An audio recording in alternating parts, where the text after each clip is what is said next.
I don't care how many people say that Terence Crawford grew into the welterweight division. I mean, maybe, but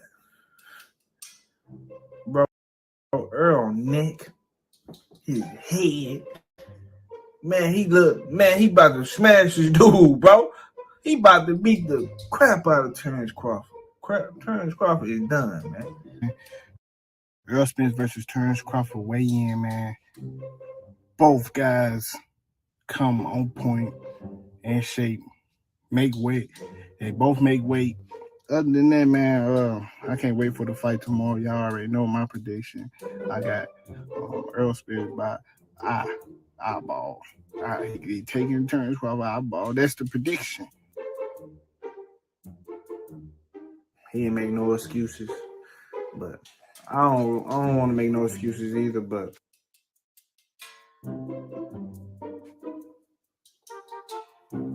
something was wrong with Errol Spence, bro. Both guys come on point and shape, make weight. They both make weight. How you?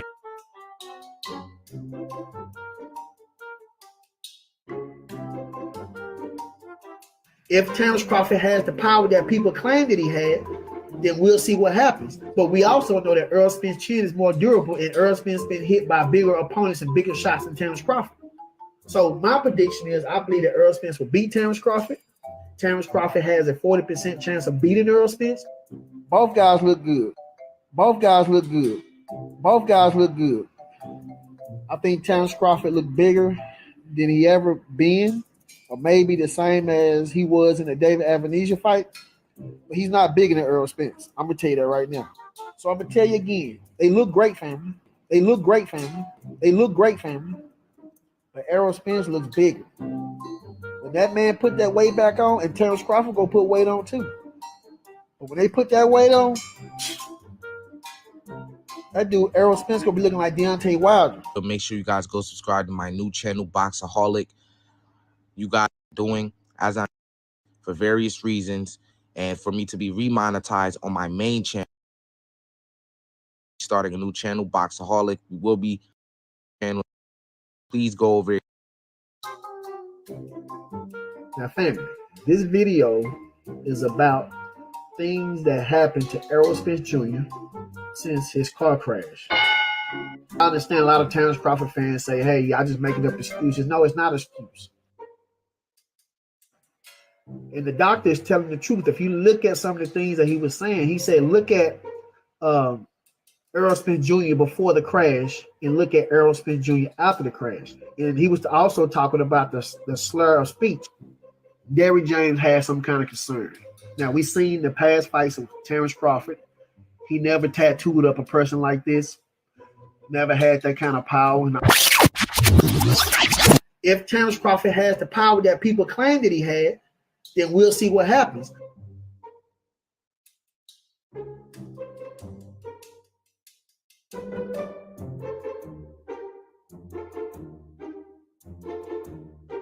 But when you fight another elite fighter and you do him worse than you do the other fighters, I understand that Errol Spence was drained. I understand that Errol Spence, he wasn't himself.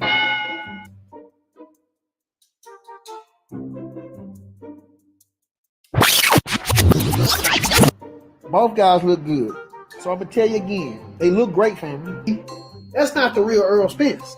See, you only fought a quarter of Errol Spence Jr. That everything about him was off. It had nothing to do with what Terence Crawford did. It's because Errol Spence was drained. But like I said, hey, ain't no more excuses. No more excuses, man. Y'all can take that. Y'all can't take them excuses to the bank. Y'all can't take them excuses to the bank, Jack. Yeah, crawfish boil. Was Errol Spence drugged because he wasn't looking like how he normally looked? Did Terence Crawford was he using steroids? Something was wrong with him. I know something was wrong with him. He had neurological nerve damage, beating up, fighting a handicapped man. You don't get credit for beating somebody up that don't got legs, can't walk. Terence Crawford had something in his gloves. But like I said, hey, ain't no more excuses. No more excuses, man. Y'all take that. Y'all can't take them excuses to the bank. Y'all can't take them excuses to the bank, Jack. Yeah, crawfish boil.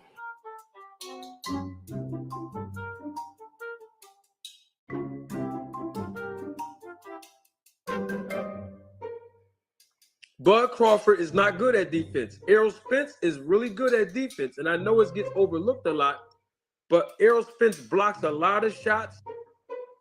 Terence Bud Crawford does not have good defense. With Okay, his who's feet, better? or his arms, or his shoulders, or his feet, or his head, what? or moving his head, off the line. Man, dude, Crawford has some of the best footwork in boxing. Where Are you you been serious at? right now? Are you serious No, he right does now? not. I be watching What? Crawford feet all the time, brother. No, Okay, he so who have better feet, Spence or Crawford? I think Spence has better feet than Crawford. If he get in there with Spence and think he's gonna and think that he's gonna let Spence do that to him, let Spence hit him so that he can wait for a punch, he gonna be waking up off the ground thinking that he shouldn't have did that.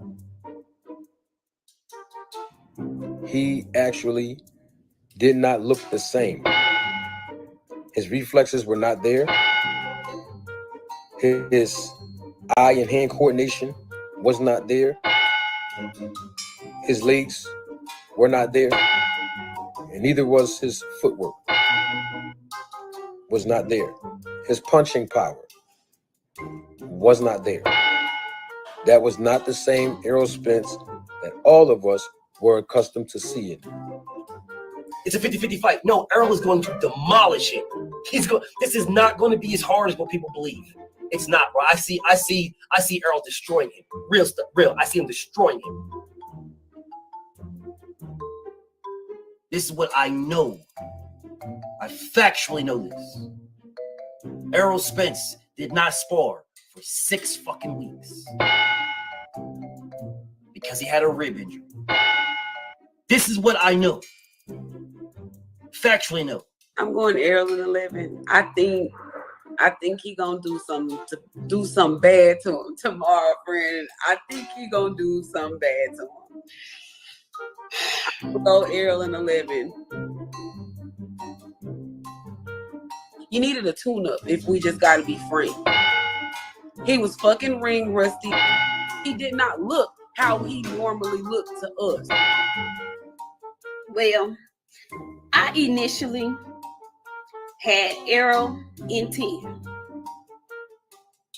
After that press conference yesterday, Errol in 7. I know he wasn't his best.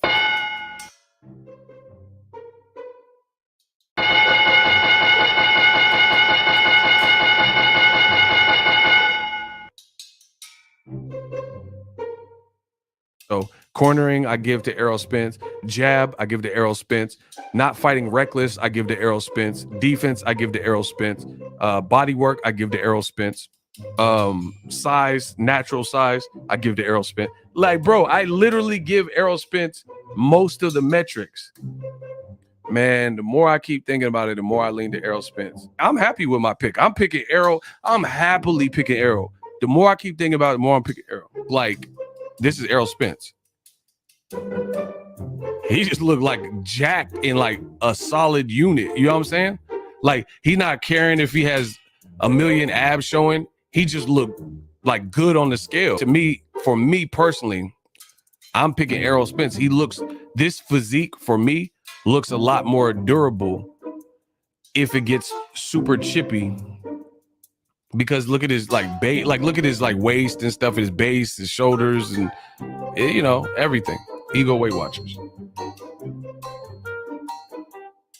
I slept on the fact that Errol Spence been at the division longer, and it appears to me that this was a rougher cut for him because it looks like, my honest opinion, it truly looked like Errol Spence left it all in the gym. He looked like by the time of the fight, he literally had nothing else to give. I mean, common sense would tell you being on a 15-month layoff, 14-month layoff is not going to benefit the guy. Even though he's younger, it's not going to beat the guy who's only 2-3 years younger and has been struggling to make the weight. The version of Errol that showed up, that's not really the version of Errol Spence we've seen in any other fights. Actually did sign a contract in Tangle. I go with Errol. I'll go with Errol. I think he's a bigger, naturally bigger fighter. I think he's a naturally stronger puncher. I think Errol is more defensively responsible. I think Errol is just going to be too big, too strong, and over time, by the 8th, 9th round, I think he's going to overwhelm Terence. Earlier, But he did. But I honestly felt like he did that to a lesser Earl. Now, but that was not the motherfucker Earl that I know. Then that man, I can't wait for the fight tomorrow. Y'all already know my prediction.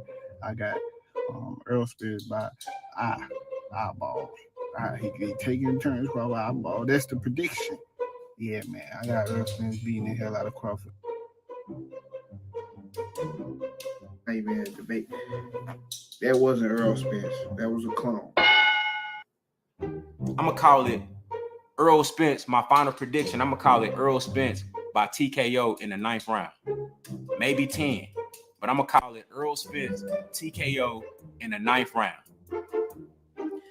This is the sharpest and just the most, determined Errol Spence that I've ever seen. The man looks to be in great shape. But both fighters look good as far as like body-wise. We really ain't seen much of Terence Crawford because he's been walking around in hoodies and shit, all covered up.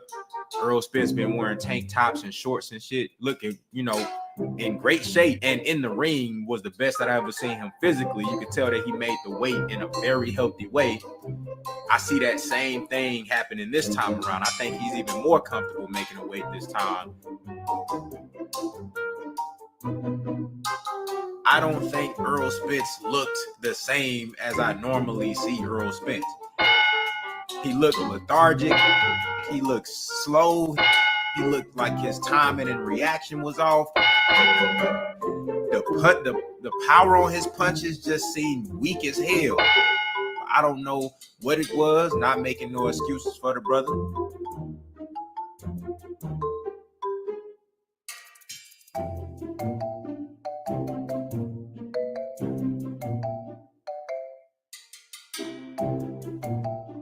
Don't make me fucking laugh. When it's all said and done, Terence Bud Crawford revealed himself as the Chihuahua walking behind the damn fence. He's gonna get fucked up, man. He loaded his gloves with plaster. He padded his gloves with rocks. And he basically knocked Earl the Truth Spence out of his fucking socks. Why? Because when it's all said and done, this was the only way he was going to win the fight. So where's the proof that this guy right here really has bone-breaking neurological damage power? The only way that you can get something like this is by loading and padding your gloves. The only way that you can get something like this is through what's called performance enhancement drug. I don't believe his defense he's not defensively responsible. How is a fighter that's supposed to be basic like Errol Spence has a better defense than you? I don't believe he is what they say he is. I'm going to pick. I've always said I thought it was going to be Errol Spence by late stoppage or decision. I'm going to go Spence late round stoppage. I'm also going to pick the 10th round.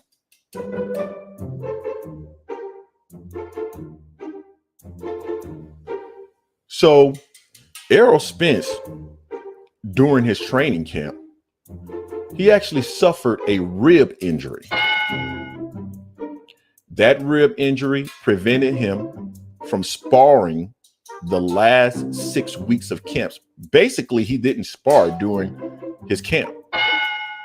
So that was part of the reason why he didn't have the same level of power. There was something that wasn't quite right with Errol. Just hard for him to make the weight. But if he get in there with Spence and think he's gonna get and think that he's gonna let Spence do that to him, let Spence hit him so that he can wait for a punch, he's gonna be waking up off the ground thinking that he shouldn't have did that. To me personally, I think Errol Spence is gonna win this fight. The question is, why did Bud Crawford hook up with Victor Conte in the SNAC program, SNAC? Because Terence Crawford's performance was highly suspicious. And this is what the people saying now.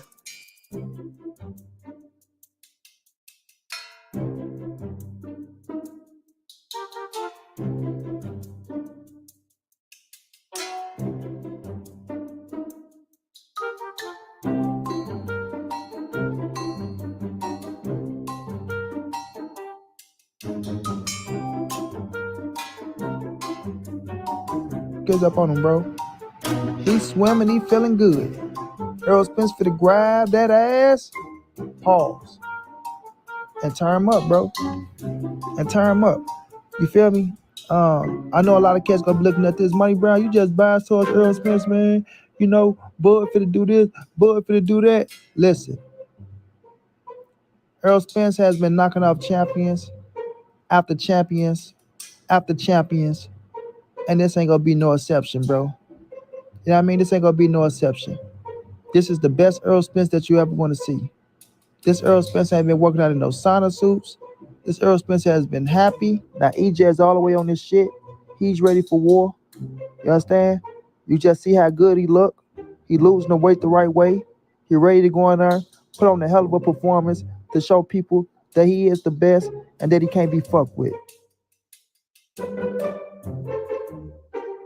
Clearly his equilibrium was off. His balance wasn't there.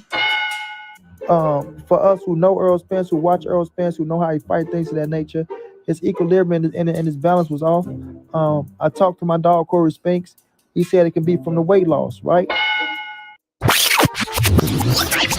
Now EJ is all the way on this shit.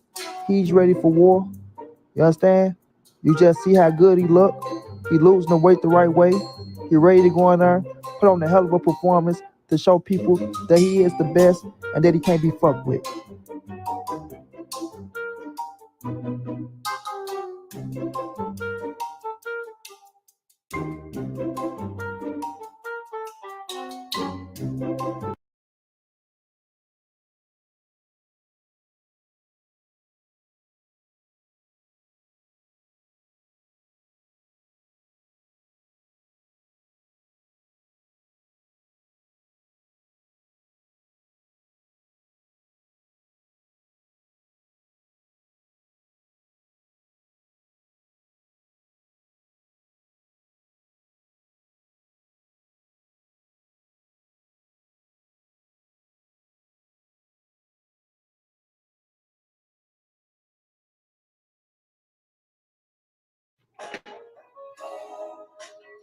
You know, I want to speak to you aerosexuals for just a moment.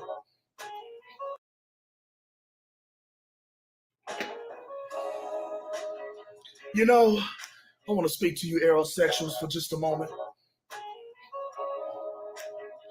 You know, you seem to think that after July 29th, after listening to y'all spread propaganda for 5 years, you seem to think July 29th was a fluke. And we called it Crawford at 9. You making excuses? You need to just let it go. Looking back over the years, these niggas shedding some tears. Told myself time and time again, Errol Spence is gonna win. Through all the fussing and fighting, debating and lying, now I'm sitting here crying. Cause when Spence got dropped in the ninth and now, Budden changed my mind. I think I better let it go. Looks like another Bud TKO. Oh, I think I better let it go. Let it go, EJ.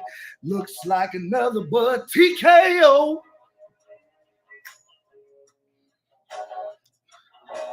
Trying to take control of Bud took control of me. All of the lying I was doing on YouTube, now them niggas roll with me. Through all the bumps and the bruises and all the fight, now Spence is a loser. Trying to hold on, his face is gone. Now Derrick James is singing a song. I think I better let it go. What you say? Looks like another Bud TKO. Oh, Spence, you need to let it go. Let it go, EJ. Looks like another Bud TKO. Oh, bitch.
Up your mans, it's Pastor Gucci Cam, Sugar J the wise man. We bring them to the light, make these haters understand. Northside is where I stand, Nebraska, that's the land. We cancels out the jab from a southpaw stance. We beat the competition, knock it out with either hand. And we drop the link, so come and kick it with your fam. And we drop receipts, so keep your sources on hand. If you can't confirm that this facts, you spread propaganda. Make sure you hit the like when you subscribe to the channel. One love to the playback gang and the panel. It's boxing to you. It's boxing to you. It's boxing to you. It's boxing to you. It's boxing to you. Represent the 402. B and Team Crawford, that's what we do. It's boxing to you. It's boxing to you. It's boxing to you. It's boxing to you. What it do? Represent the 402. Team Crawford, B&B, yeah, that's what we do. What up? Y'all know who it is. It's the Goose to you. Mr. Goose to you. They said we weren't gonna do it, Cam. They said we weren't gonna last in this bitch, but we here. The apostles of the YouTube boxing community. We lay hands on their ass. Y'all see what it is. We got Young Sugar J, the switch hitter from B&B, coming out 2023. One love. Y'all know what it is, but y'all gonna see what it is. Mr. Gucci, you, Kevin the Baptist, Sugar J the Wise One, we are the apostles of the YouTube boxing community.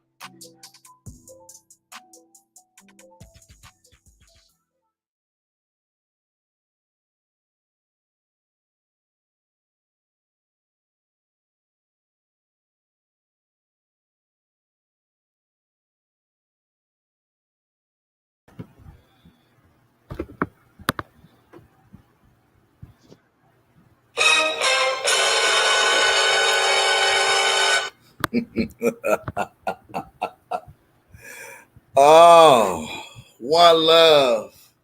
One love. And It's one the Goose to you, Mr. Goose to you.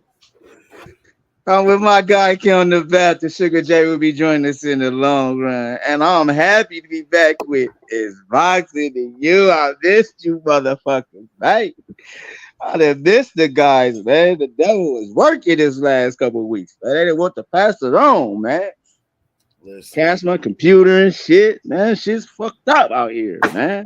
Well, we glad to have you back, Pastor Gooch. Can't put an APB out on me. They had the whole Facebook community just Had the hounding city me. looking for that nigga, G. Hey, the city came out looking for me. I'm on.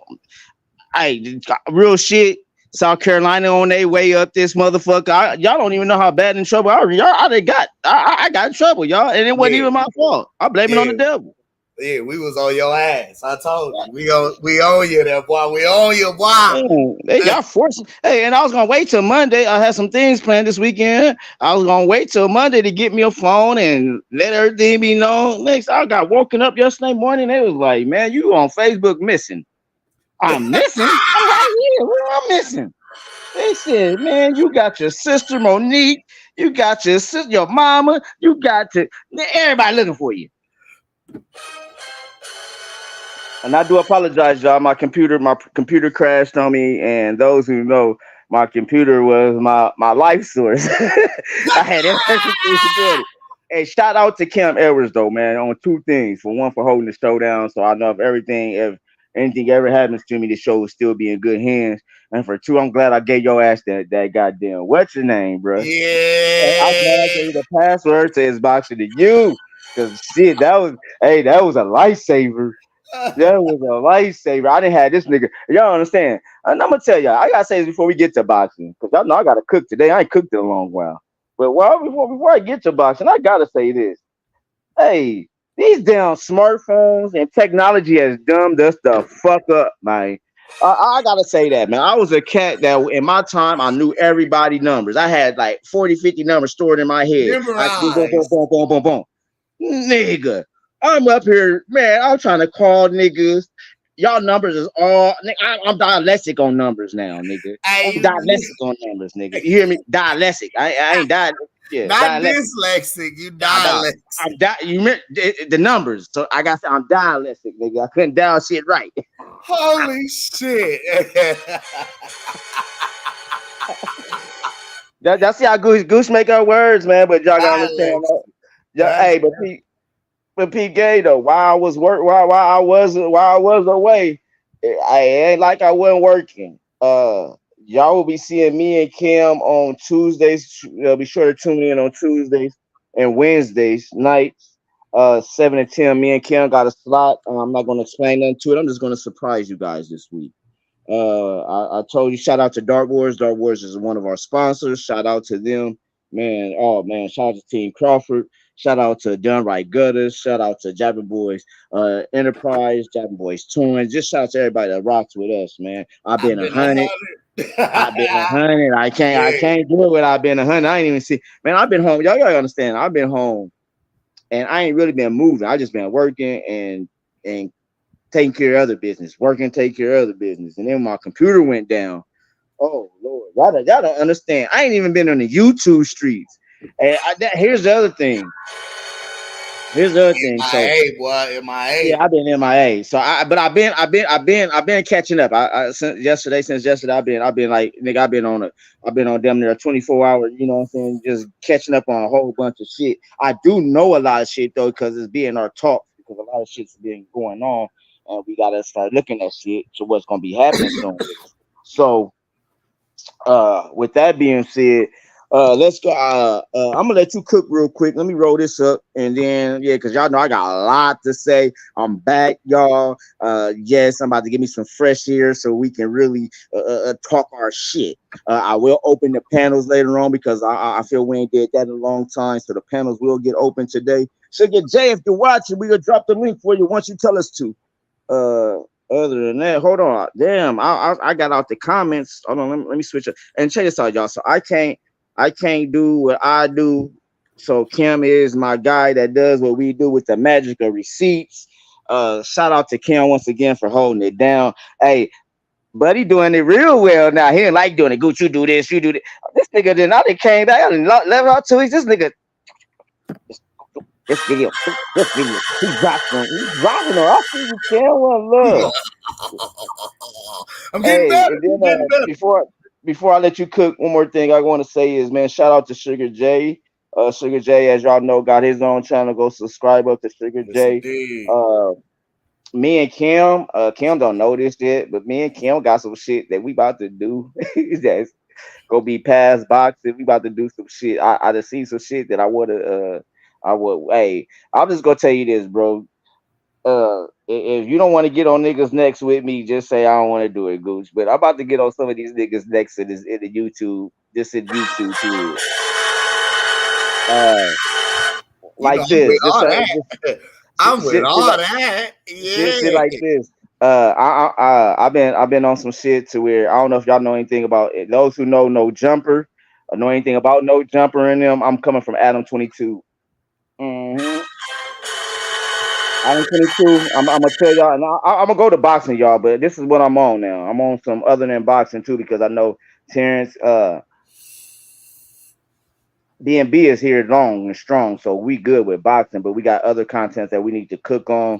I'm trying to get monetized. I'm trying to get other shows going. Y'all understand? I'm running a media mind. Huh? Turn your camera off. Who was that? You. Turn your camera off. Turn it off? Yeah. Oh, damn, I'm up here. Man, y'all see, I just got excited. Continue. Go ahead. I'm listening. I just got all excited, got to chopping it up. Because I turn your camera. I'm like, who, me? Hey, turn the camera off, nigga. Look.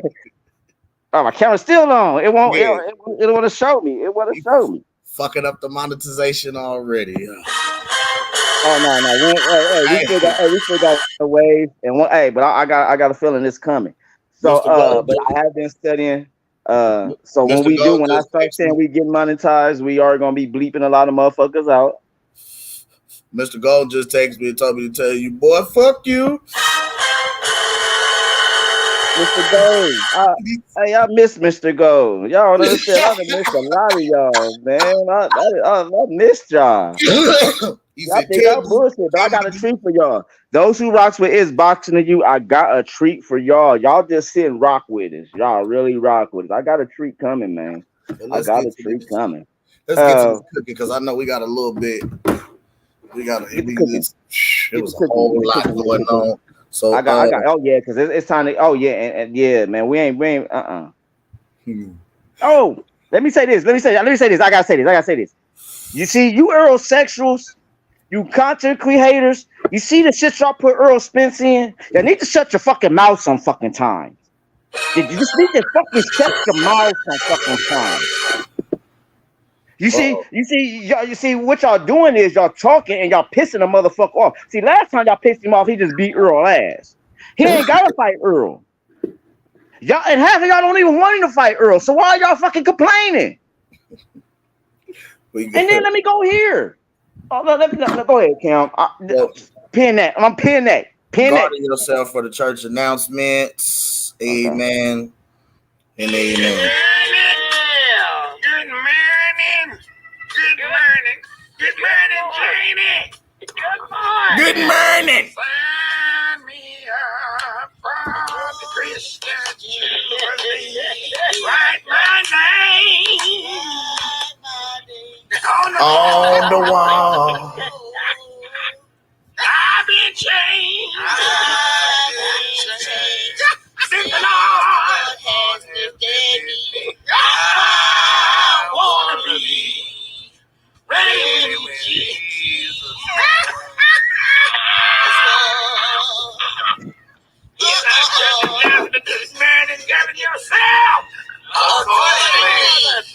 Govern yourselves accordingly for the church announcements. Amen and amen. Again, we had a huge weekend of boxing this weekend. This past Friday night, we had some bouts that took place at the American Bank Center in Corpus Christi, Texas. Yes, everything happened in Corpus Christi.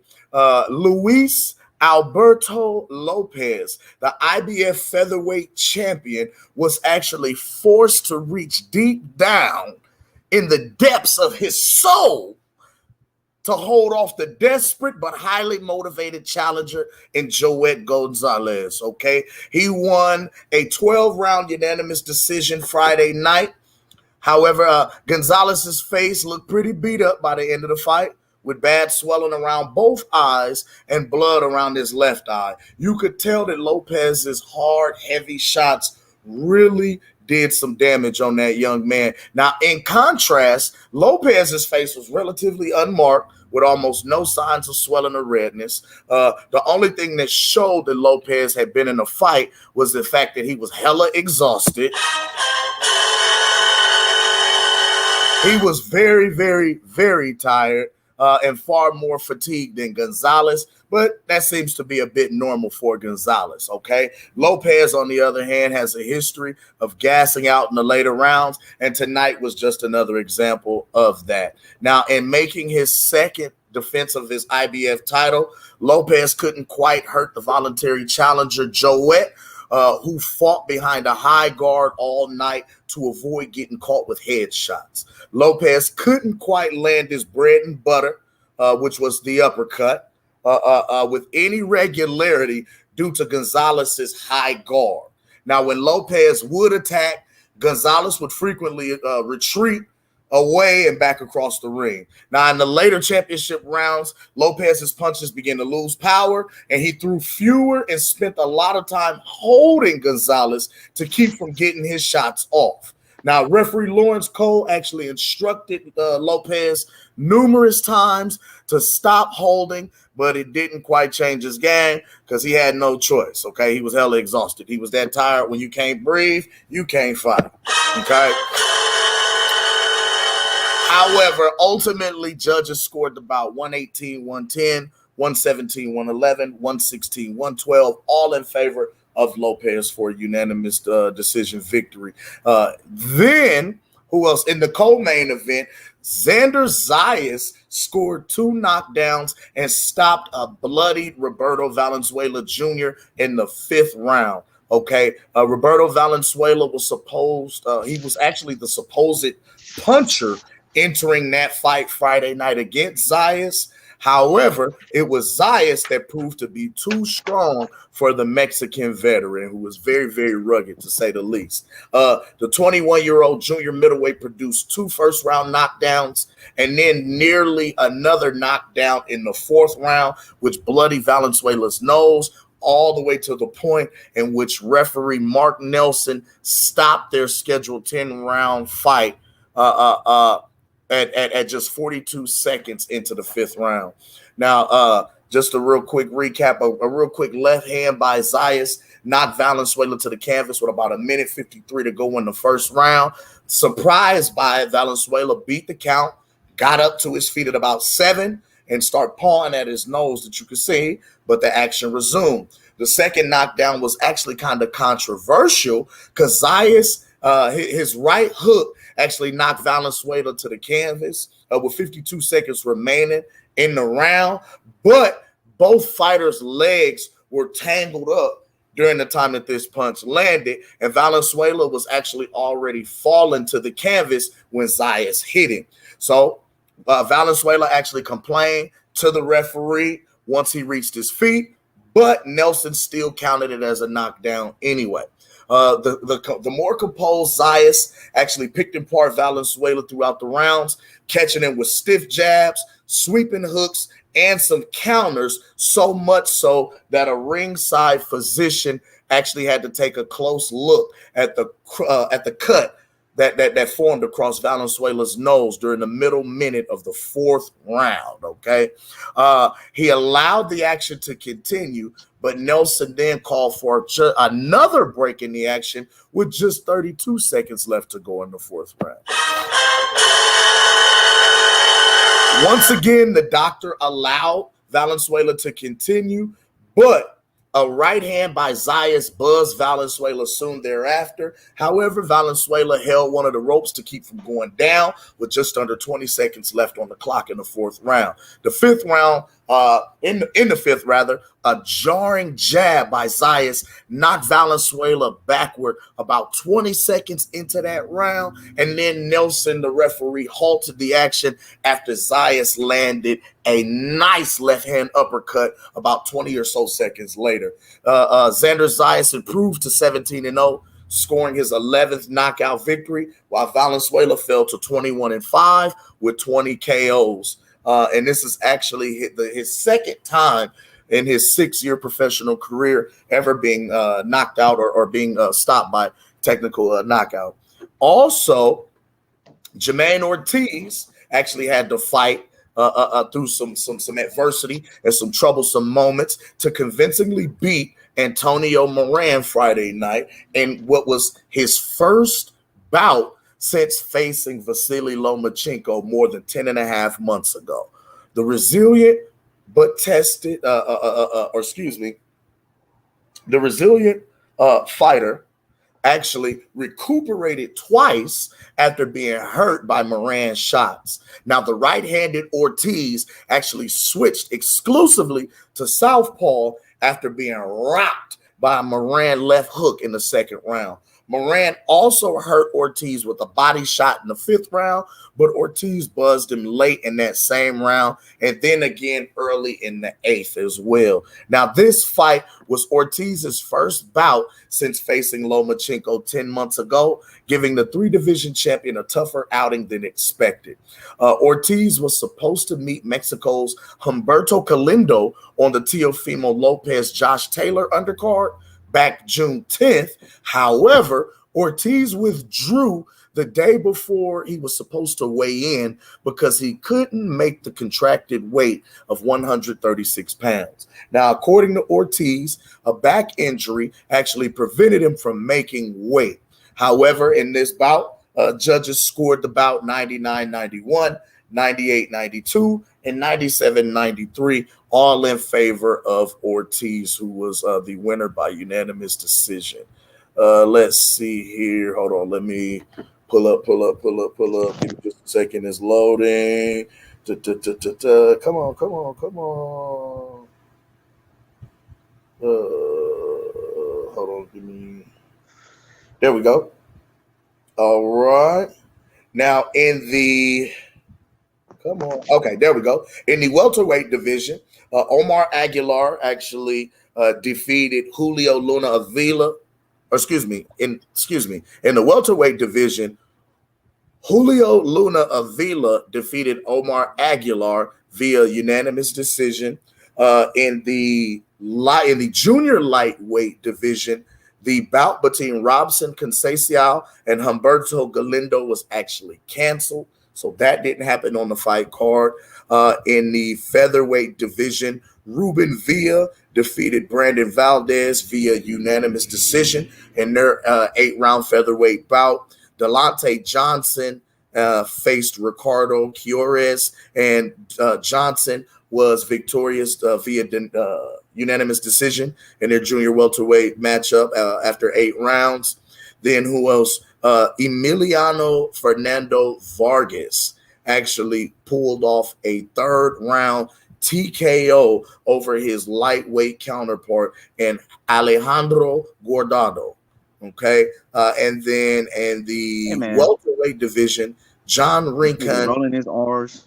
Yeah. You know, John Rinkin was victorious via unanimous decision victory over Brian Ishmael Rodriguez Rivera in their 6th round bout. You didn't do it right. It was what I said. It's Brian Ishmael Rodriguez Rivera. There you go. Now, Saturday, last night, okay. I was in the club getting tips. Okay, my bad. Anyway, you was what? No, anyway, never mind. Oh, okay. So, last night, William Zepeda improved his unbeaten record to 29 wins with 25 knockouts following his victory over Filipino veteran Mercito Gesta, okay, in 6 rounds on their Saturday night bout in California. Okay, from the opening bell, the Mexican showed what he was capable of and relentlessly barraged Jester with a flurry of punches. And all Jester kept doing was smiling, but in reality, he really couldn't do nothing to avoid being knocked out for the second time in his professional career. Okay,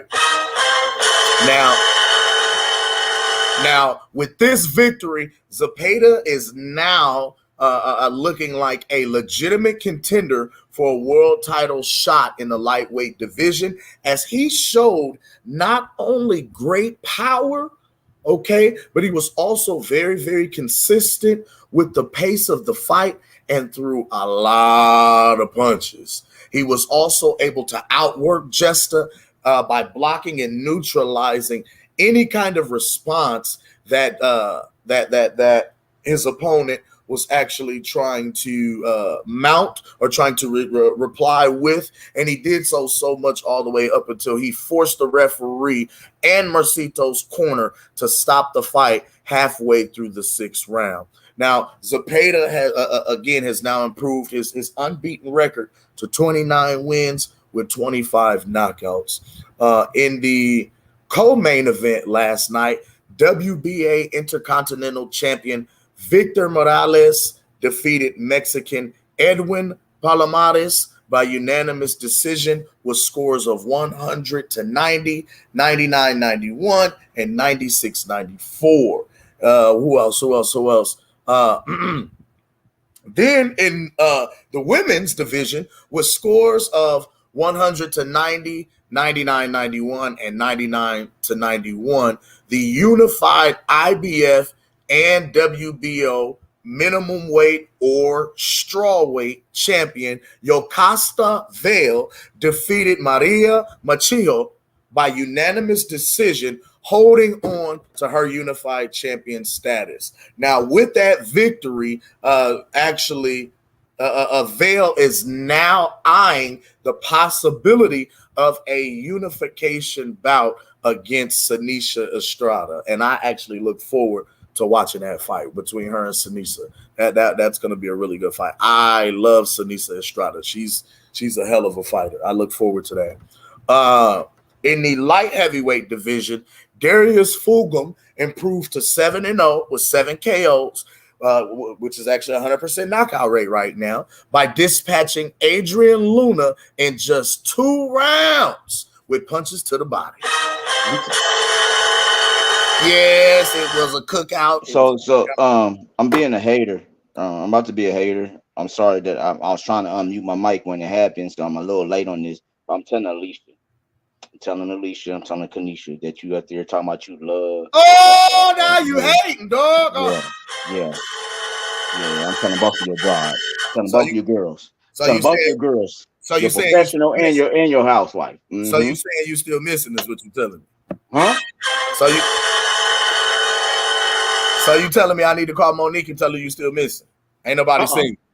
You say I need to call down to South Carolina and tell them ain't nobody seen you. Oh no, they already seen me. No, you sure? Ain't nobody talk to you? Oh no, they talk to me. No, I ain't talk to you though. Mm-hmm. I ain't talk to you right now. This ain't even you. This is a figment. They all talk to me. They all talk to me. No, I ain't talk to you, bro. I ain't seen you. Has anybody seen Pastor Gooch? I'll do it. I'll do it. I'll do it, damn it. I'll do it. All right, let me knock these out real quick. I'll do it, damn it. I'll do it. You did it. Serious, damn it. I'll do it. All right. Yo, so anyhow, like I say, Darius Fulgham improved to 7-0 with 7 KOs, dispatching Adrian Luna in 2 rounds with a whole lot of body shots. It was a cookout. It was ribs all over the grill. Man, it was a whole lot of barbecue sauce. It was tangy. It was hickory. It was vinaigrette. It was barbecue sauce and ribs everywhere, all over the ring. You hear me?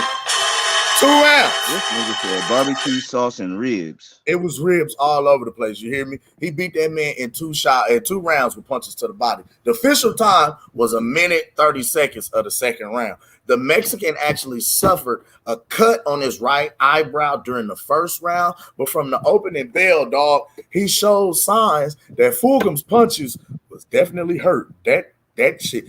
Listen, in the words of Pastor Gooch, his punches look like they hurt. And I don't never say that, but his punches, them bitches are like, they hurt. Them shits was hurting. All right. In the middleweight division, unbeaten boxer and model, okay, Eric Priest keeps up the pace in his professional boxing by overcoming a stern test from Denmark's Simon Madsen to pull off a majority decision victory with judges' scores 76-76, 79-73, and 80-72. So that man can walk the runway unscathed in his face, hit you bitches with the blue magic, and then come in the boxing ring and beat your ass. Wait. Say what? How you do the blue steel, bro? What? Blue steel? This is my other look. It's called Magnum. You stupid.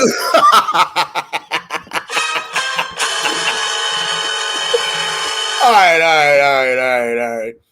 Undefeated super featherweight Daniel Garcia worked his way to his 7th professional victory by unanimous decision by becoming what we looked at as the tormentor of Eric Garcia in a 6-round body punching contest. And these boys was trying to eat each other's ribs all night long, but Daniel Garcia pulled it out at the end. At super lightweight, Alejandro Reyes defeated Roberto Gomez to improve his record to 11-0 with a majority decision score of 57-57, 58-56, and 59-55, all in his favor.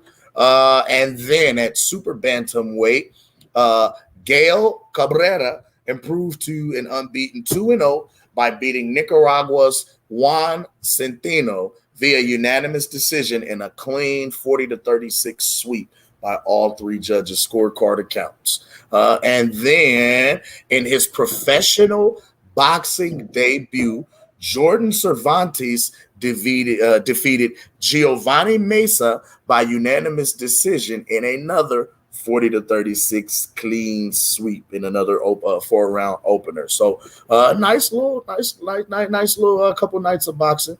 Some deep, definitely some deep ass cards. And then last announcement too. WBO title holder Janabek Alimkhanuly is set to face Vincenzo Gualtieri on Saturday, October 14th at the Fort Bend Community Center in Rosenberg, Texas. And then on the co-main event of that card, little bro, the businessman, Keyshawn Davis, will be back in office, back in business, facing off against Nahir Albright in a 10-rounder. Okay, so he's going to be the co-main event feature. Yeah. And with that being said, that is the church announcements. Guard yourselves according. Man. Amen and amen. Again. Absolutely. Now, with that being said. Hey, so y'all know y'all ain't heard me cook in a long time. Yes. Y'all ain't heard me chop it up in a long time. So I got a few topics I'm about to hit on. Oh, let me get the organ together. Yes, amen. Let me go here first. Let me get the organ together, Pastor. Brother Bomac, man, we still keep him in our prayers. Yes, indeed. Yes, indeed. Let me tell it. There's some shenanigans going on, but hey, I hope and pray that my guy get banned from the UK and come home. You know what I'm saying? Instead, they got to Yes, sit over indeed. there. So I'm gonna leave that alone. Let's talk about Frank and Shakur. He ducked him. He ducked him. He ducked him, Pastor. He ducked him. Let's talk about the whole Frank scenario. What's going over there? What's going on over there, Derek James? Oh Huh? dear. Oh dear. From word around the YouTube streets, what I've been catching up on is that Derek James, Frank Martin feel that Derek James has too many people and needs more help around there. Now, Pastor, wait a minute. Now, you know that lineup with one of the 40 excuses now. They said Derrick James had too many people. So he didn't have enough adequate time to adequately train Errol, and now Frank Martin too.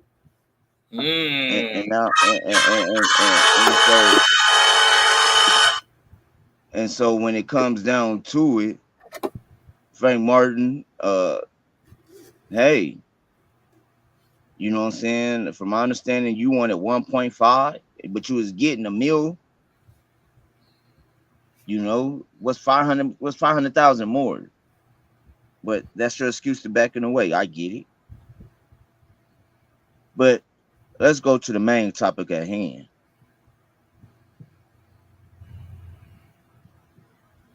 You motherfuckers got me so hot right now. See, I was out this shit for a minute. I was doing some other researching on other shit, so I left this YouTube streets alone on boxing for a second, just for a second. But I'm gonna say this: y'all said he wasn't the A side,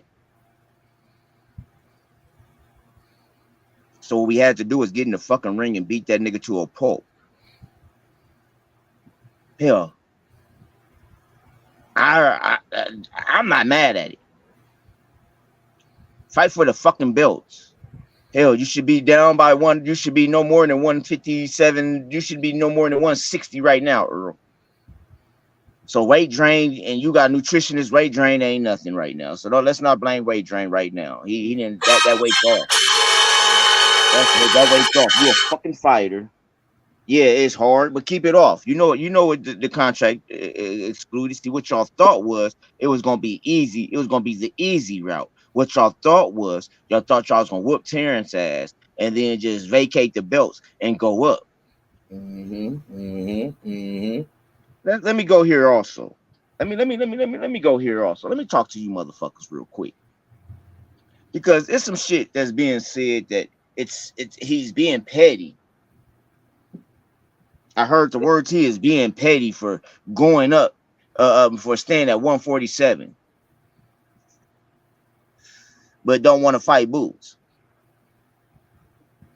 What the fuck has Boots done, man? What has Boots done? Well. Now, see, man. Now, here's where I'm gonna go with this. Here's where I'm about to go with that though. Because once again, the thing that was stated for a whole year and a half to 2 and 3 years was Terence Crawford's resume. But now that we talk about Boots' resume, who has Boots really fought? What champion has Boots fought? What step up fight? Who? Nobody. Who? Nobody. And yes, Boots is the mandatory for the IBF, but Keith is the mandatory for WBC. Who's the better pay?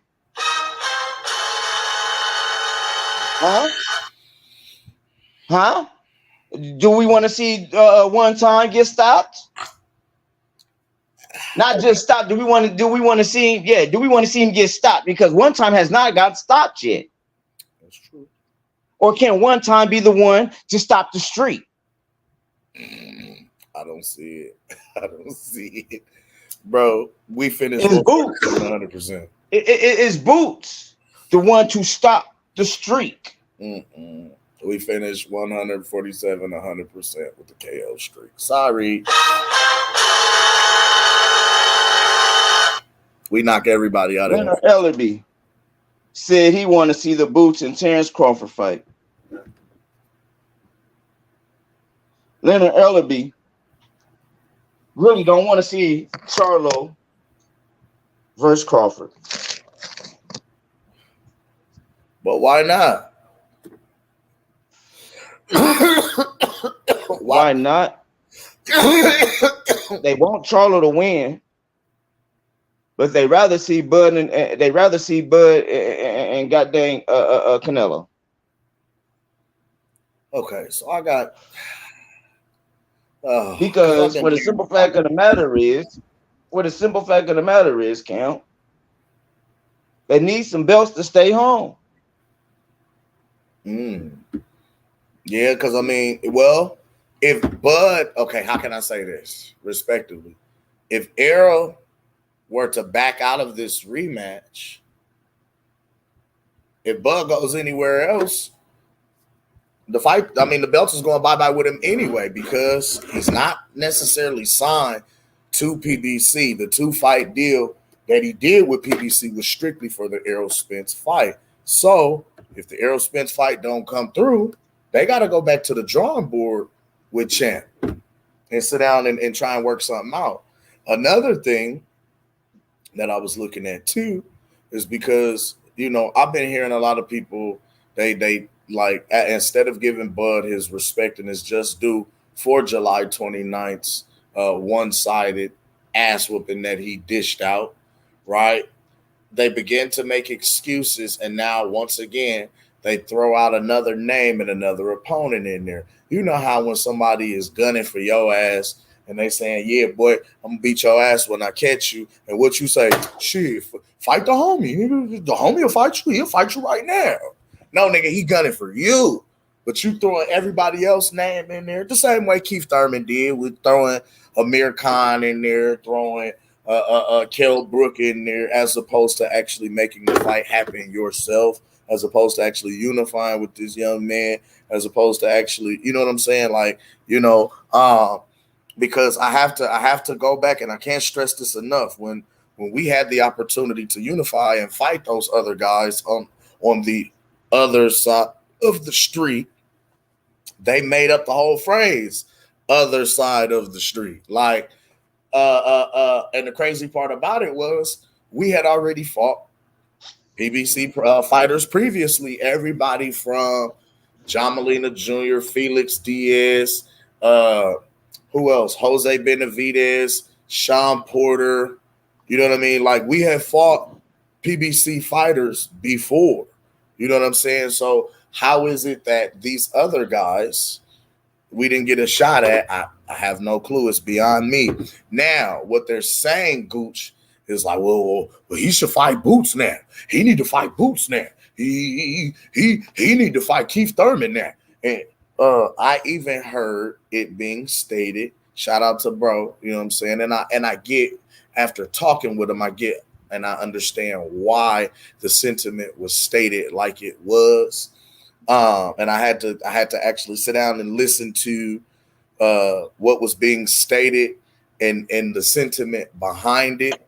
So my guy Zone 6 said that by Bud putting out the tweet saying that Danny Garcia and Keith would never get a shot at the title is by by him tweeting them out and saying they ain't getting a shot.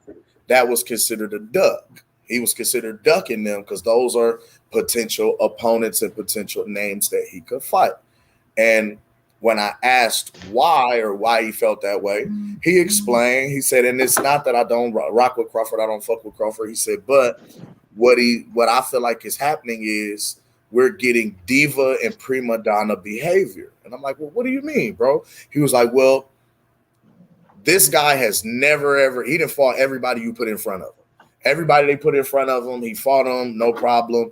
You know what I'm saying? So I wouldn't see it to be no different with these guys. and you can't be on some shit like you know, you don't want to fight a potential opponent because of based on how you feel. When nigga, this is boxing, this the hurt business. What better way to get off on some niggas who shysted you, you don't like, you don't fuck with, you rivals with, than beat they motherfucking ass.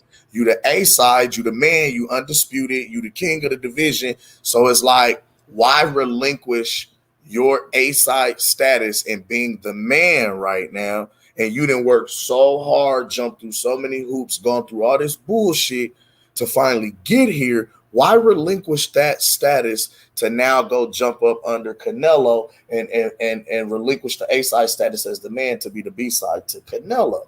And he was like, you know, you can whoop other guys in the division. He said, because what that's doing is people are throwing names at Bud from his division. You know what I'm saying? Saying he should fight these guys around him, Keith Thurman, Boots.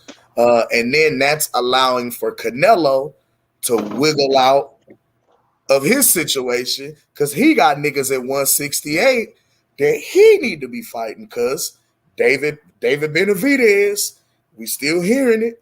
You know what I'm saying? We still hearing he need to fight him. So I understood it, and he was like, listen, with both of these guys being undisputed in their respective divisions, they the king of the hill. So if they the king of the hill and they the man, they knocking off. You can sit sit on the throne and knock everybody off that come up the mountain.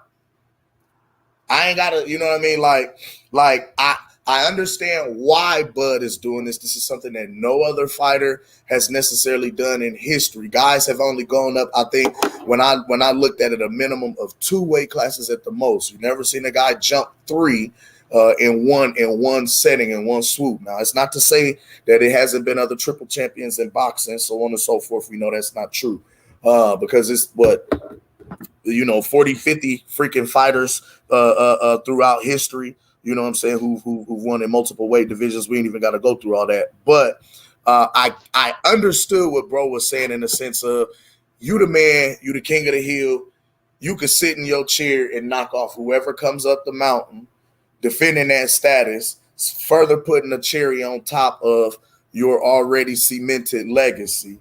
And you making that nigga go fight who he needs to fight. But what you're doing is you're basically cleaning out the division the rest of the way by knocking off everybody who said they wanted to fight you in the beginning or who you wanted to fight in the beginning. You beating they motherfucking ass. And then if you do want to go up in weight to potentially challenge Canelo, okay, Danny Garcia was just talking about fighting Erislandy Lara at 160 for Lara's belt, right?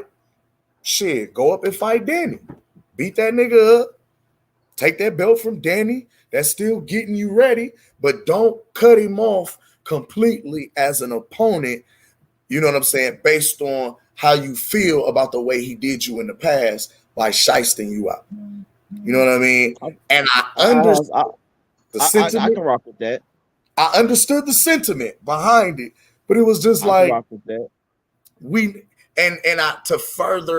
To further stamp what he was stating, he was like, anytime in history we have seen a fighter demonstrate a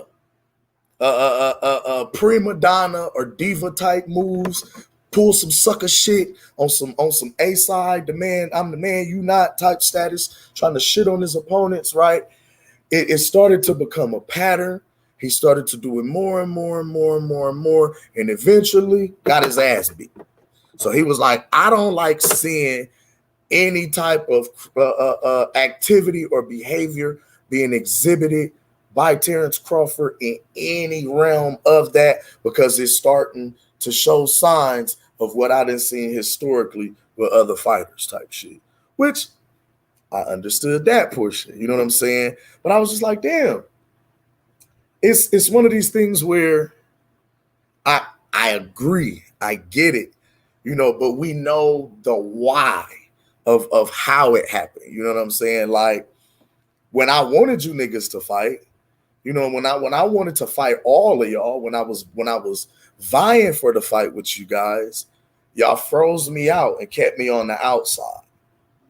Y'all made it seem as though I wasn't fighting anybody. I didn't sell shit for fighting anybody. I wasn't bringing anything to the table. So I'm sitting on the outside looking in, waiting my turn. Well, I was able to, in turn, instead of having to face you and go through you, I was able to go right around you, go above you, go whatever you, and accomplish my goal, becoming undisputed and make history twice without even Well, having to fight you, my nigga. So now you done missed the train that left the station. Keep fighting amongst yourselves like you've been doing. well, I'm gonna say this. I get where Bud is going on with this also. On hey, if okay, so this is what I was getting at when I made this content.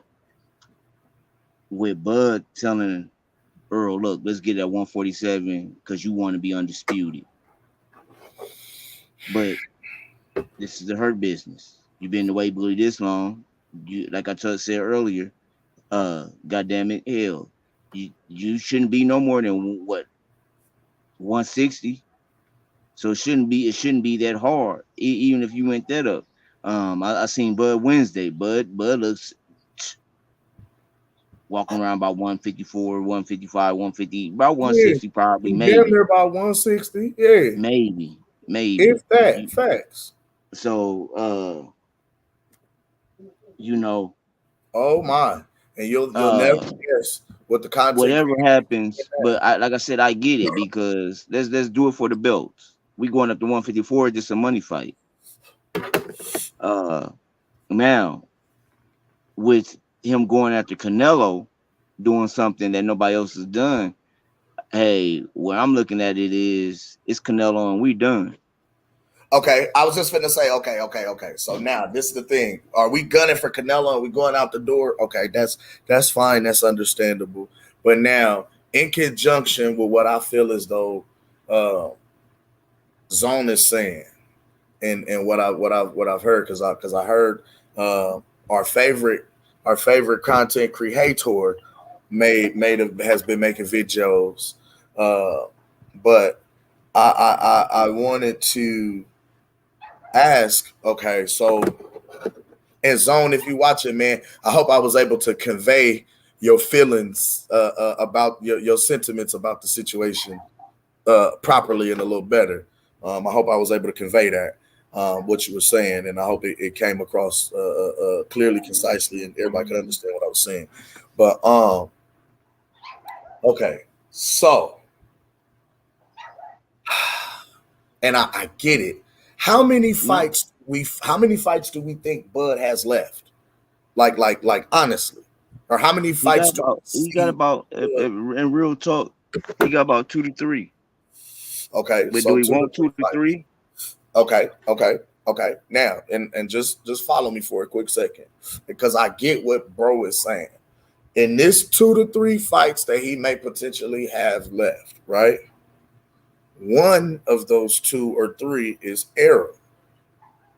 That's one of those 2 or 3 is Errol Spence. Okay, that part. That's the rematch. Okay, now,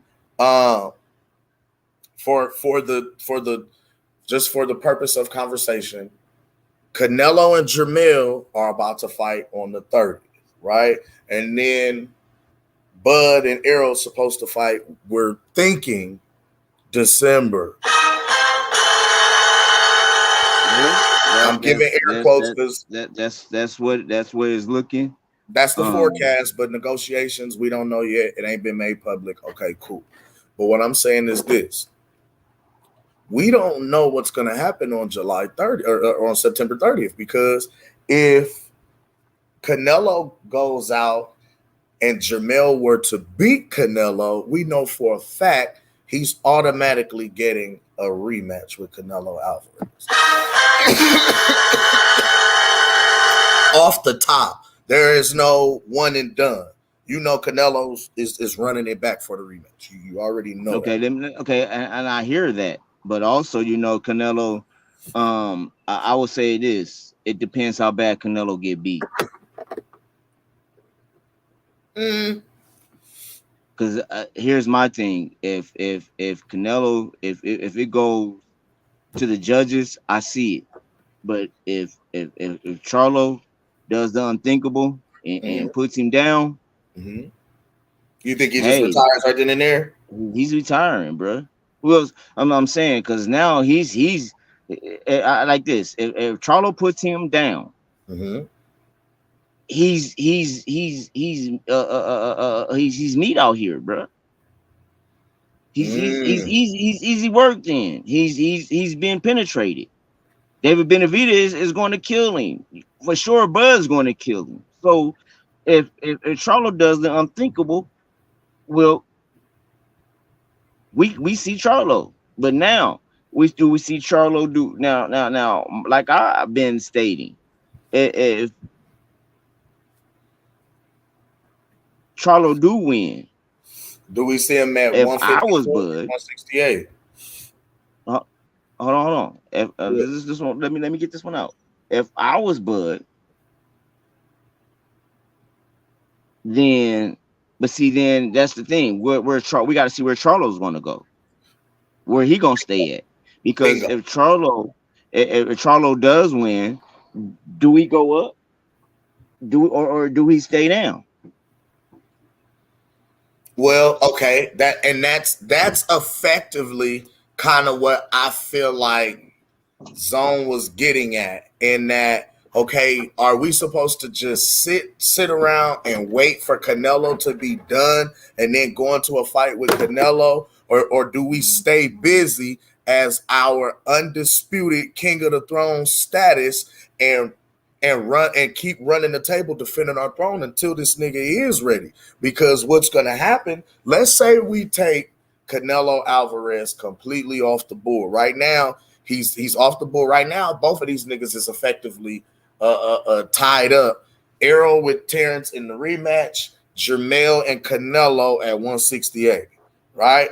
So what we waiting on again, because like I say, it's been several divisions that have been held up in boxing, waiting for these two dates, July 29th and now September 30th, to occur and happen. And now we're going to hold it up a little bit further, saying a potential December date, right? So, God forbid, but if let's say Jermell goes out and pulls off a Bivol and outboxes Canelo and points him out, you know for a fact there's a rematch coming. So now, you know they fight on De Mayo. So now, Bud is tied up in December, and Canelo and Mel are off the table, and goddamn me, you know what I'm saying? So you know now shit is tied up in these two divisions pretty much at least until next May. No, no. Because the simple fact of the matter is, you got to understand, once Mel jumps in this ring, Tim Tszyu, he's stripped of 2 belts. Is it 2 or 1? I thought it was just a WBO. From my understanding, he might be stripped of, is it IBF, if I'm not mistaken? It's one of those. I want to say it's 2 belts, if I'm not mistaken. I could be wrong. Don't somebody quote me if I'm wrong. I might be wrong on this, but I could have swore I heard that it's two belts now that he will be stripped of once he step in the ring with Canelo. Just the WBO, because what I heard, like I said, I could be wrong. I just could have overheard that wrong, but if I'm not mistaken, it's the WBO for sure. They're gonna announce for sure. And so what I was getting at, okay, so if it is a WBO, shit, Bud just go and gets that from Tim Tszyu, and let's conquer the one. Let's just conquer 154. You still be 3 times. You still go for 3 times. You know what I'm saying? Undisputed. Now, well, it would have been sweeter to have Jermell there. So even if, you know what I mean, and that's what we were saying, even if he gets stripped, Tim Tszyu becomes WBO champion at 154. We can activate our super champion status, go up and fight Tim. At that point, all the other belts kind of get thrown in the air like Killer Man. But we go fight Tim Tszyu if we become the WBO Super Champion at 154 now, or the WBO Champion at 154, beating Tim Tszyu. In essence, we now have the exact same situation at 154 that we just had at 147 between Errol Spence and Terence Crawford. Now with Jermell Charlo and Terence Crawford. Does that make sense? And we still got to come back and sit down with Makes a lot of Alex. sense. So that what, another 2 fights potentially? You know what I'm saying? Because they gonna want a rematch. You know what I mean? Like a bilateral rematch clause. You know what I'm saying? Like I don't know. It's just kind of. But now, and what I'm saying to this, because I want to get into what we really cooking on today, is because what makes it's intriguing, it's interesting, but it's like, okay, it's just looking at the options and looking at the landscape of the potentials and the possibilities of what could happen here, right? Like you got with, like I say, Bud being undisputed 147. He could stay and defend against Boots or Keith.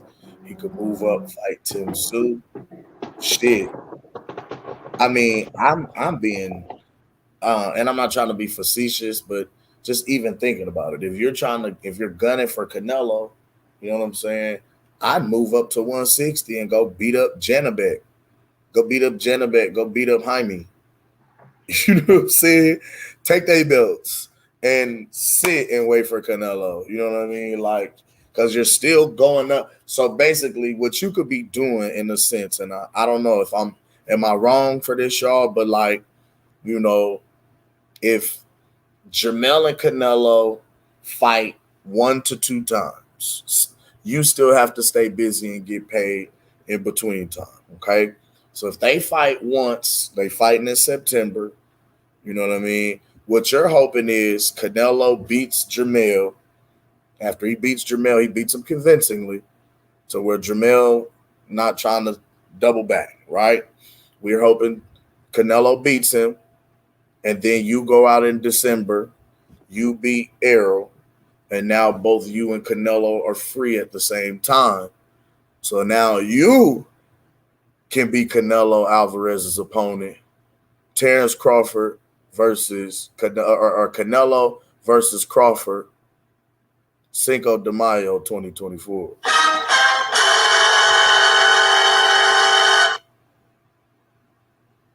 Biggest fight in boxing. You muted, Gooch.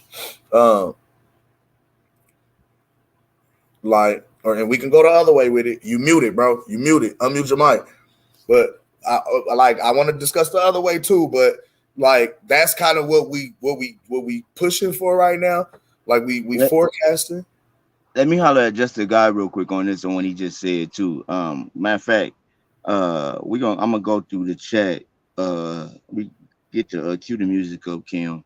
That's a dope idea. I like that. I'm gonna go through the chat, but check this out. A-Rab money, yeah, we probably could get that, but we're not going to the UK. I don't think we're going to the UK no more. Once you get Bomac out of this, man, we ain't going to the UK, man. We'll go anywhere else but the UK, man. So, but yeah, man. But let me get in hey, here. All right. Matter of fact, yeah, tune us up, man. Let me go through the chats, man. We about to open the panel. You don't have to open the panel too, my guy. But yeah, I want to go into this. So what do you feel about? Do you feel the Errol Spence Terence Crawford rematch should happen at 147 or 154? Where do I look? I'm gonna put it like this. I really don't give 2 fucks where it's at. Mm-hmm. I'm gonna tell you why. I just want to see him beat his ass and knock him out this time. But now here's the thing. 147 is for the belts because Earl said he never been undisputed. Right. You want to be undisputed. You want your belts back. Fight for your belts. So fight for what was taken from you. Could the sanctioning body make them fight for a vacant title at 154 if they were to do the rematch at 154? But what titles are vacant so they can make them fight? And then here's the other thing to that. Is it fair to the other guys that won 54 already? Continue, bro. You feel what I'm saying? Absolutely. So Terrence being WBO super champion, that by far he can do what the fuck ever he wants to do with that belt. Yeah. It go up, down, or stay the same. Yeah, that's true. Now what I'm looking at, what I would love to happen is, like I said, Earl, if you will take it at 147, man, fight for your belts, bro. Now there's been a couple other what you call this too, and that motherfuckers is trying to slide in. I heard motherfuckers is trying to slide in there. Somebody brought it to my attention that Teofimo Lopez, being the 140 WBO super champion, has mentioned the potential of moving up to 147, activating his super champion status, and challenging Terence Crawford. How do you feel about that? Now, y'all already know how I feel about that. Do what you want to do now, but that's a big ass steak to chew on. Yeah, that's Look true. here, we all know this, man. We all know this. Nobody from 147 to 154 alone is not beating Terence Crawford. I told We y'all know nobody this. from 135 to 168 beats Terence Crawford. You say 168. I told you niggas this. He crashes So- everything from 135 all the way up. 168 I gave him because he wouldn't fight in that. That's how Now, hello so-called. don't get me wrong. Y'all know me. Y'all know when I coin these phrases out here. I coined them for a reason. So I'm still searching for two Charlos because we already got that big fish. I still want them two Charlos. Talk about it. Talk about it. Talk about I it. still want them. Hey, I coined that for a reason. I wanted two Charlos. We already got the big fish. Now, this is another thing. Oh, I'm glad you said that. And shout out to the Archbishop WCS, man. Shout out to WCS. I checked him out Shout out to earlier today. WCS. Shout out to Zone 6. Make sure you go like and subscribe to both of them brothers' pages. Man, They be all the cooking guys. boxing, man. But what I was gonna say, WCS actually did an interview with Jamal Charlo down in Florida. He did an interview with Big Charlo, and it was actually brought to light by Jamal that he got next. You got next with who? He fighting Canelo next. It has been brought to light that after Mel fights Canelo, the second of Canelo's 3-fight deal, barring there is no rematch, is now Jamal Charlo. So that's what I'm saying. Like, if what we looking at is effectively taking the Terence Crawford fight a little further and further out the picture, because with that coming to light now, Bud is looking. Okay, let me ask you this. Let me ask you this though. And I get it. I get what I get the PBC game plan. I get it. I really do. But let me ask you this. What's more money now? Give it up. That's my point. What's more money now? That's my exact point. Because okay, let any which way it go. Here's my thing on it. Okay, if we look at some stuff like that, then what I was gonna say. Any which way it go with me on the money train, Bud and Canelo will sell more than anything in boxing. Charlo and Bud will sell. Charlo Bud and So Cold and Charlo will definitely sell brother Yeah. against brother. We can promote that. We can. Oh my gosh. If that was to happen, and Yeah, you and got and, Big and you know Charlo what I'm versus saying. So Called, Little Charlo versus Bud. Yeah, that's really what I wanted. That's what I wanted initially. You know what I'm saying. Sugar J in the chat, man. I gotta drop the link for him. Go ahead, I'm listening. What I'm getting at too is this: for greatness to happen, whoever wins on September 30th, gotta see Bud. Understood. That's my opinion. Now I understand how people feel that Bud should stay down at 147 and conquer the belt. That's great too because it had because I heard in the streets too that they feel that Bud is not a true undisputed because he went up. He just, you know what I'm saying, He won the every time accolade and went up. He never necessarily he goes defended up, you know what I'm saying, and And so when they and talk he's about talking about doing it all-time greats again. in history, there were guys who reigned as the undisputed champion. They sat in the chair, and niggas had to come fight them and come see them from all over, and they was taking on all comers. So that's via like, you know, that's to say like Devin Haney. Right. Devin Haney went undisputed, and then soon as he was undisputed, he you know what I'm saying, he challenged, he let Kambosos challenge. So I get, you know what I'm saying, if he stays down and defends it, cool too. But what I want to see, like I said, if he does that, that means Earl has to step up and say, fuck it, I want my belts back. Let's go. Now okay, and that's what I want to say, because if we're talking a truly you talking real get back, a undisputed bout, a real life rematch, it should be at 147 with the belts on the line. What we're hearing guys say is the fight should happen at 154.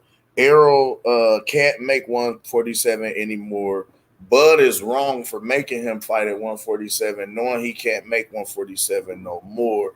And essentially, he don't give a Errol don't give a fuck about the belts no more. He just want his get belt. He just want his get back and want to fight and just want to kick Bud's ass. So it's like, now these are coming from the fans. When we talk about the fighters' words themselves, Errol has expressed that he would like to be undisputed champion, and he said it on more than one occasion. Now he's also expressed his disinterest in losing weight and in camp, and he's also expressed it being difficult for him to make 147, but he still made it, and he's never missed weight in a fight. Bud just expressed that it was hard for him to make 147 for this bout, still made weight. You understand what I'm saying? So both fighters still made weight. They still fulfilled their contractual obligations. So they still look like professionals to me and conducted themselves as pros. It's only the casuals or the fans and the content creators and the propaganda and narrative pushers that are painting this picture and this image. So it's really coming from social. Go ahead. What's up, Sugar J? What's good, y'all? Look, man, I just want to say right now, man, I apologize for showing up late. You know, I don't know what I got off of work. I just zoned the fuck out and went to sleep for a little bit. You good, nephew. You good, man. We here for a minute, man. We got time. We got a little time. All right. I took a little nap, so I got about another hour. I know Gooch gonna be holding it down once he open the panel, because it's been a minute. We ain't cooked with the folks in a minute. So well, that's good. You know, what's up, Zone? Cool. I see you, bro. What's up, fellas? What's up, fellas? What's up? So no, man. Fans, they need to get the fuck up on with that bullshit talking about. Oh yeah, but Spence fight at 147 again, bro. Y'all whole excuse is that Errol would fight a lot better at 154. Y'all contradict yourselves. And then I was looking on Facebook the other day and I seen Cam's post and I really agreed with this nigga, bro. If Bud was to defend his titles at 154, and then it was for the 147 belts. That goes against all the other champions that done passed the fucking scale and been bigger than what they have. You know what I'm saying? That's Lost like their belt. you might as well. You might as well. At that point, you gotta like they you got like. I mean, what's the fucking point of the weight class, bro? You got Shakur them at Stevenson 154. lost his belt on the scales. David Ooh, Benavidez lost his belt on the scales. It's been a ooh. whole heap of fucking boxers in the past in history, bro. I was gonna get a a class action lawsuit going had they let this fight happen at 154 and said anything about a 147 belt I because that would mean, have been well, cold bullshit. I was it's on the just, same shit for Errol and Keith Thurman too. yeah, It wasn't just for Bud. It was just a fact.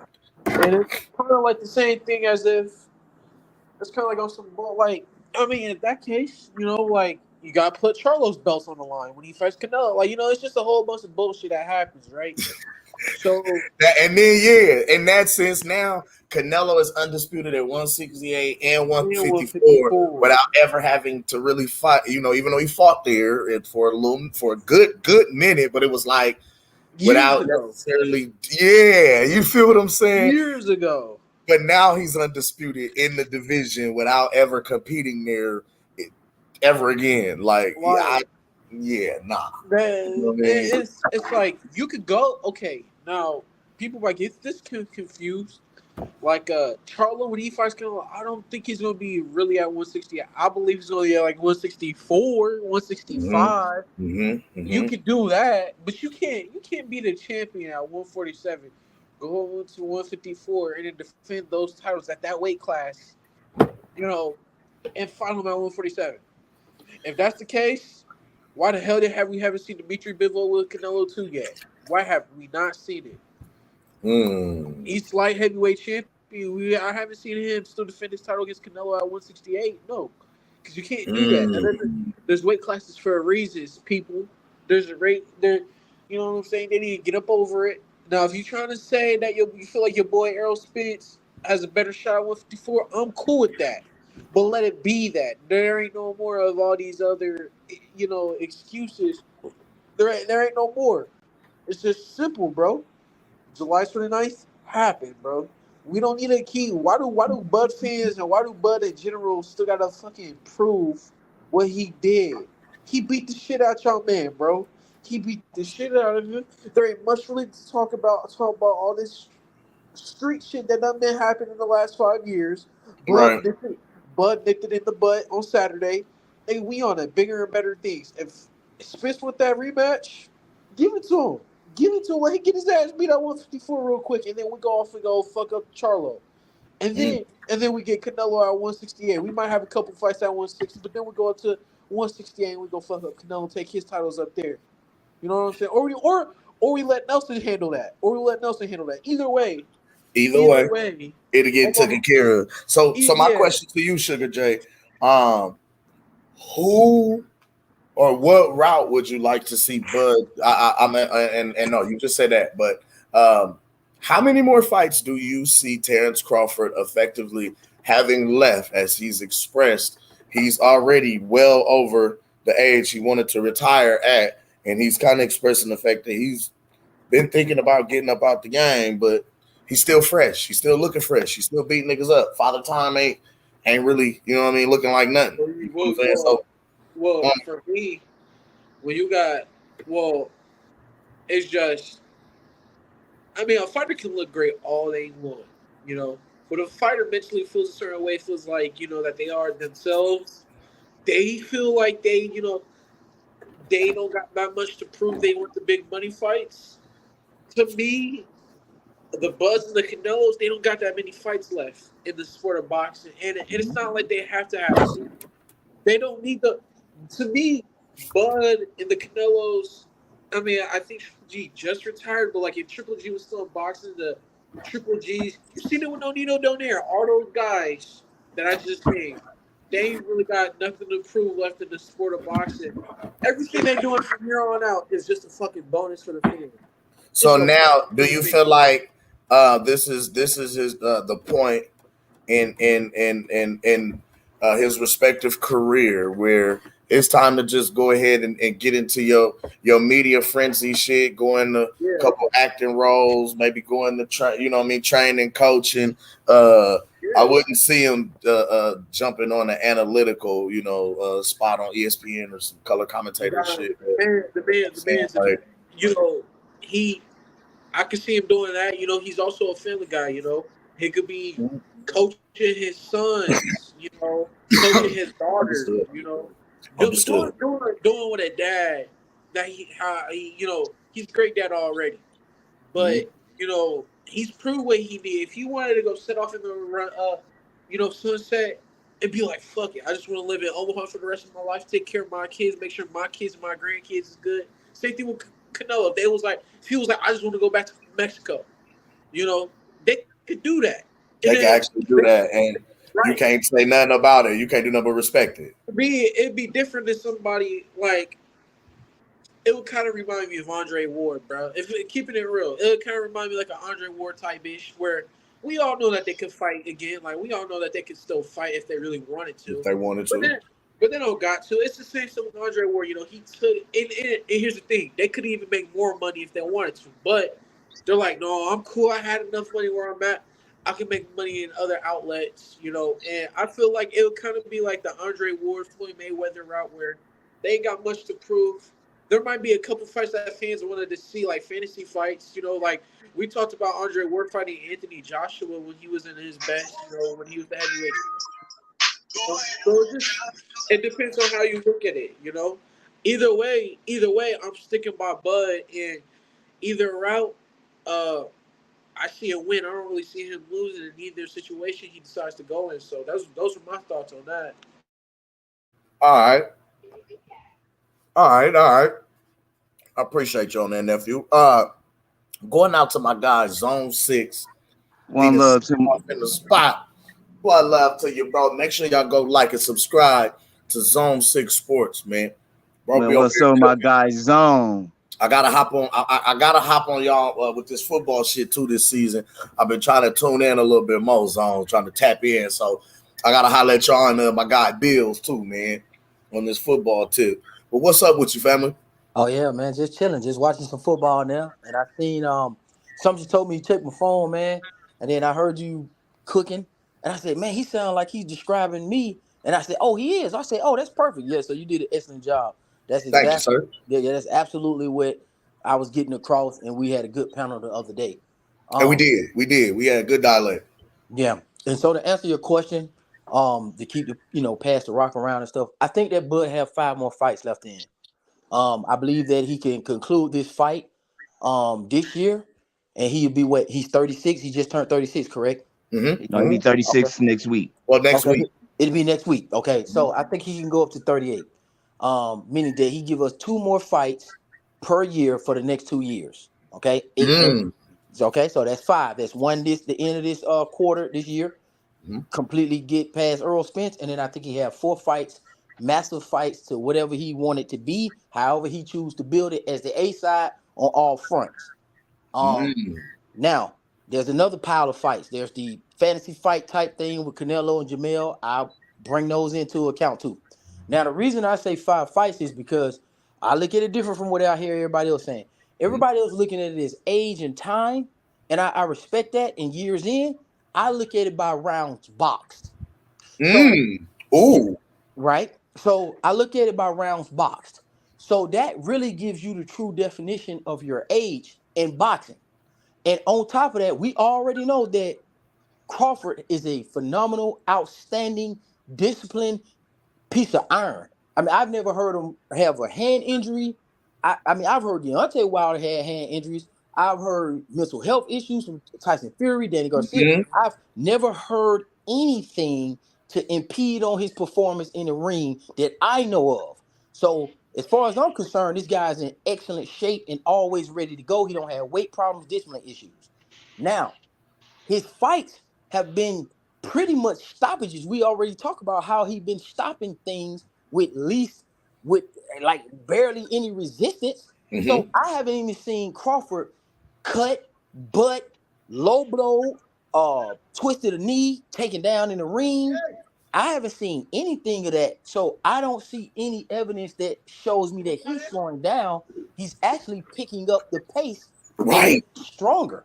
Right.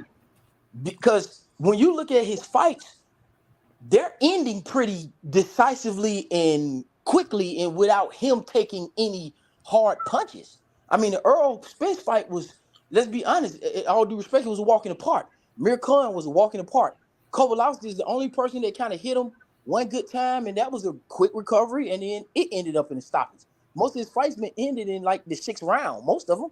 Yep. So I look at rounds boxed, and if you were to add up his last 10 fights and get the real number, you'll be like, wow, he hasn't really boxed that many rounds. Let's be honest with it. He's had 40 fights, but he hasn't had the rounds 40 times 12. Like, you see what I'm saying? It's not like he went. Yeah, it just simply hasn't been that for Terence Crawford. So for me, I say 5. Go ahead. Well, he has 100% knockout percentage. You know, Absolutely. He hit. That's true. I don't. You know, That's I mean, how many what fights he's he has saying. at welter now with Errol? He's getting 12? older, he's That's still 12. getting stronger, going up in weight, knocking niggas out. Like, So you he's see been that out going welterweight. down. So he's been out welterweight since 2018, right?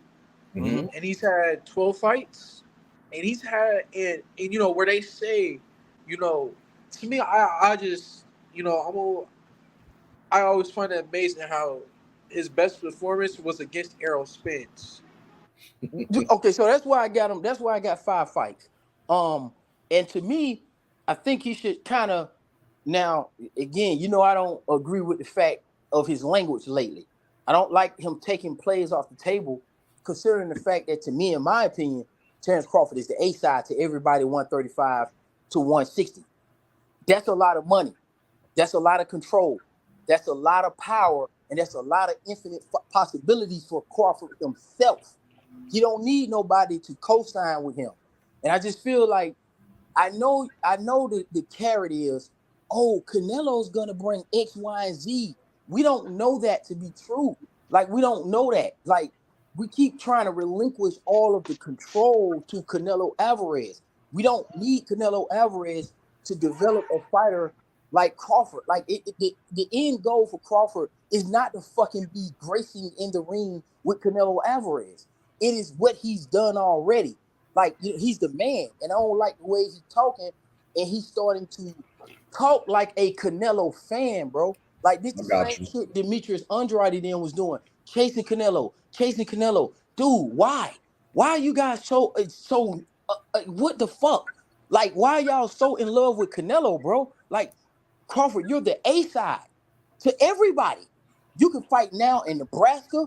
You could go to Vegas. You could go to New York. You're going to control everything, whether it be Tank, whether it be. And I think he should sit around and wait for some of those other fights. Maybe you get a Lopez fight. Maybe you get a Tank fight. Maybe Tank does jump up. Zoo fight is out there. Charlo said he's not coming back down.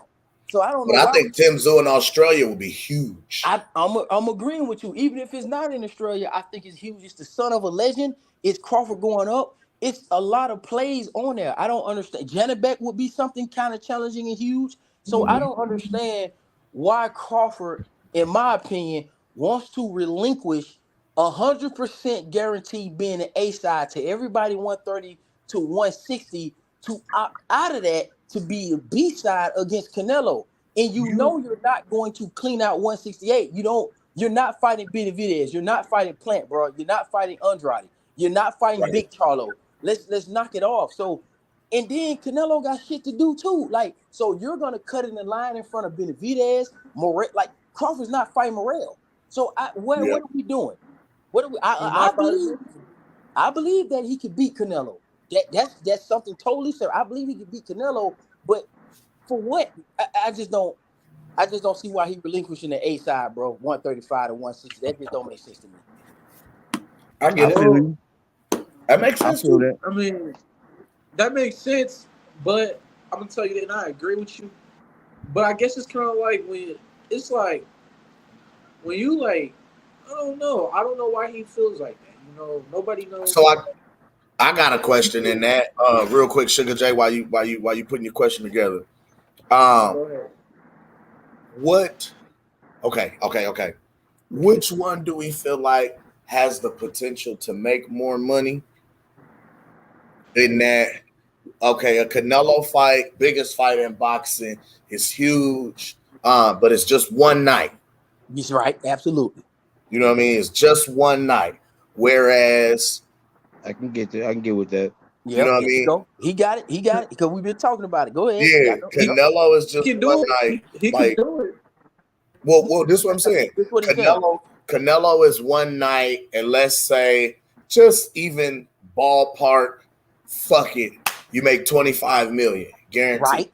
Right. 25 million plus the pay-per-view split. Since If you're that. going up, it's not going to be 50-50. You fighting Canelo. They'll probably give you 60-40 just on the respect of who you are and your accolades.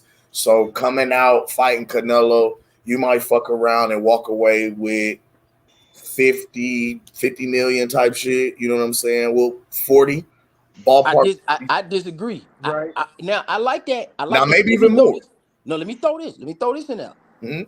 I'm going worst case scenario because that's a best case scenario for That's Crawford best. Canelo. Right. Now I'm gonna go with the idea that Canelo is going to give him a guaranteed, and he walk away from it. Like, here's the table, bro. You getting X amount of dollars, just your highest guarantee ever. Take it or leave it. He's going to do that. That's what Mayweather. Like, when you get to that level, bro, you start $3 million a nigga and highest payday a nigga. Like, Right. he's not finna get no cut of the pay-per-view. Canelo already knows his numbers. And Canelo said Hmm. this. Canelo said, I ain't getting nothing out of fighting this guy, and this guy has only had one fight. So Yeah, he's he'll starting to let hardball him. he Like, exactly. He's letting I his give nuts you hang on. I give you 30 30 million. million flat. Yeah, a flat That's it. 30 million fee, and I keep 100% of the pay-per-view. Absolutely. And you wearing my gloves. I'm coming out fucking last. You Mm. fucking getting all the way chumped out, Crawford. Yeah, Just come on, man. Go, I but get go what you're ahead. Go saying. ahead. And that's one night for potentially 30 to To 50. Let's say 30 to let's say 50 50. Okay. million. That's just ballpark. Let's say, Mm-hmm. let's just, even if we give them the pay-per-view, 30 to Gotcha. 50 million, including the gate, everything like that, right? Nice. Right. Whereas if you go uh Zoo. Let's say Zoo. Tim Zoo, Mm-hmm. Dan, Danny Garcia. Danny Garcia, Keith Earl. Keith Thurman, Thurman. Boots. you know what I mean? Boots Ennis. These have the potential to, let's say, 10 here, 10 here, 15 here. You know what I'm 20. saying? 20. Yeah, you know what I'm saying? 10 here, 10 here, 15 here, 20 here. You know what I mean? Plus you But control. Plus you control the gate. the game, Exactly. the He could pay-per-view, exactly. so you recouping back end money. So that 10 that's on record really be like 30, 50. 35, It's 50, gonna be 50. 60. You know what I'm saying? Hey, I'll be right Yeah. back. And that's one, I got you, fam. And that's it on one night Exactly. with the potential to go down here and beat this nigga up too. So let's say, excuse me, let's say, Let's just use being Boots. realistic, Let's use Keith Boots. Thurman is next. No, let's use Boots. Let's use Boots. Let's Or use yep, Boots. Boots, Let's the use Boots. IBS What we champion, know, right? where we know absolutely that Crawford, let's move Spence to the side. Let's use Boots at 147. What we know Shit. Crawford is undisputedly A side. How do you think that financial situation He plays gonna out? do Boots the same way Canelo gonna do him. Listen, Exactly. you've never been on pay-per-view before. You Uh-huh. only been making $1 million. Your highest payday is this. So to Mm-hmm. fight me, all right, I'm gonna give you, listen, I'm gonna give you 5 million flat. I I walk did a away. nigga 3. I wouldn't You know give what I'm him saying? more than Mardonna. Mardonna made 3 fight Floyd. Now Boots Make man, five, get you know you what I'm 2. saying? But it's just Get a you fact. 2. You gotta, oh damn, oh 2 damn. makes sense. That's a That double. I That's mean, you double. doubling the nigga up. Yeah, You he's gonna doubling be him two. up. It's gonna be 2. That's what But I'm saying. now I'm thinking about, I'm trying to bless you. You know what I'm You saying? trying, But but I got you. Just keep it like that because we're gonna have to use that because when we get to Keith Because Thurman when we get the damage Keith too, Thurman situation, it he might gonna want that 10. I got exactly. you. I got You you. feel Okay. me? Yeah, my Okay. man, my man. Go ahead. Okay. So we give you fuck it. We'll give you 2.5. Okay, I'm with that. I give you 2.5. I walk away with the pay-per-views. You don't get, you know what I'm saying? I got the gate, I got the pay-per-views, I got, you know what I'm saying? Yeah. And I'm making whatever I make. That's you. Just, you know what I mean? Boom, boots. Then Keith. What You know you what think I'm he saying? get out of that? What you think he come away with? Just on the boots. What you think he come away with? To fight Boots? Yeah, what you think? With pay-per-view and everything, how much you think he come out? Okay. So What you think? I think the guarantee to fight Boots will be anywhere from 8 to 10 off top. And then with the pay-per-view, Jesus. Ooh, shit. Okay. Now I'm not saying that this pay-per-view is gonna do stupid numbers crazy. Now I'm not expecting it to. I'm saying fairly, I think the Boots fight will probably do anywhere from 250 to 325. I'm with you. I agree. Okay. What So everybody else think though too? Like, yeah, and I gotta because we gotta keep this because I know Mr. Golden in here, AC in here. But I'm anxious to cook with y'all on this. Okay. So it's like with this moving around, ooh, I see it. Okay. You see what I'm saying? I see it. Yeah. Because out of fighting Boots, just my guarantee might be 8 to 10, but I might walk away out this bitch with probably 15 to 20. You know what I'm saying? Just on the back end when we talking pay-per-view buys and gate. You know what I mean? Because I'm recouping a grand total. I'm recouping damn near everything, right? Or I might 80-20 a nigga or 80, you know what I'm saying? Okay. I get what you're saying. And then I beat him and I got the potential to go do this again to Keith Thurman. Because Keith, you know what I mean? Keith, you had what, 5-8 mil, but then you got a stupid backside against Manny. So all right, fuck it. Keith, I'm gonna give you 8 million and I'm gonna give you 60-40 of the pay-per-view. What's up? I got you. And now I can go and I'm still adding the sprinkles and the cherries on top of my resume, cementing it. We name chasing big money payday, and I'm basically going down the line sniping niggas. And I'm still reigning as the undisputed champion, so we're still making history. But then I'll go ahead and on the way up, I might after I didn't, you know, hold Boots and Keith. Now I'm looking at Tank like, you want to jump up here and get something too? I'm looking at Tio like, you want to jump up here and get something too? What you niggas want to do? Now keep if Tio say the wrong thing, activate, nigga. I'm on Tio ass. What's up? Now we got Tio. You know what I mean? That brought the Mexican fan base in. You know what I mean? Because we still shooting at Canelo, but we here because now in between this time span, he done fought in rematch Jamel. Now he done fought Jamal. Now you know what I'm saying?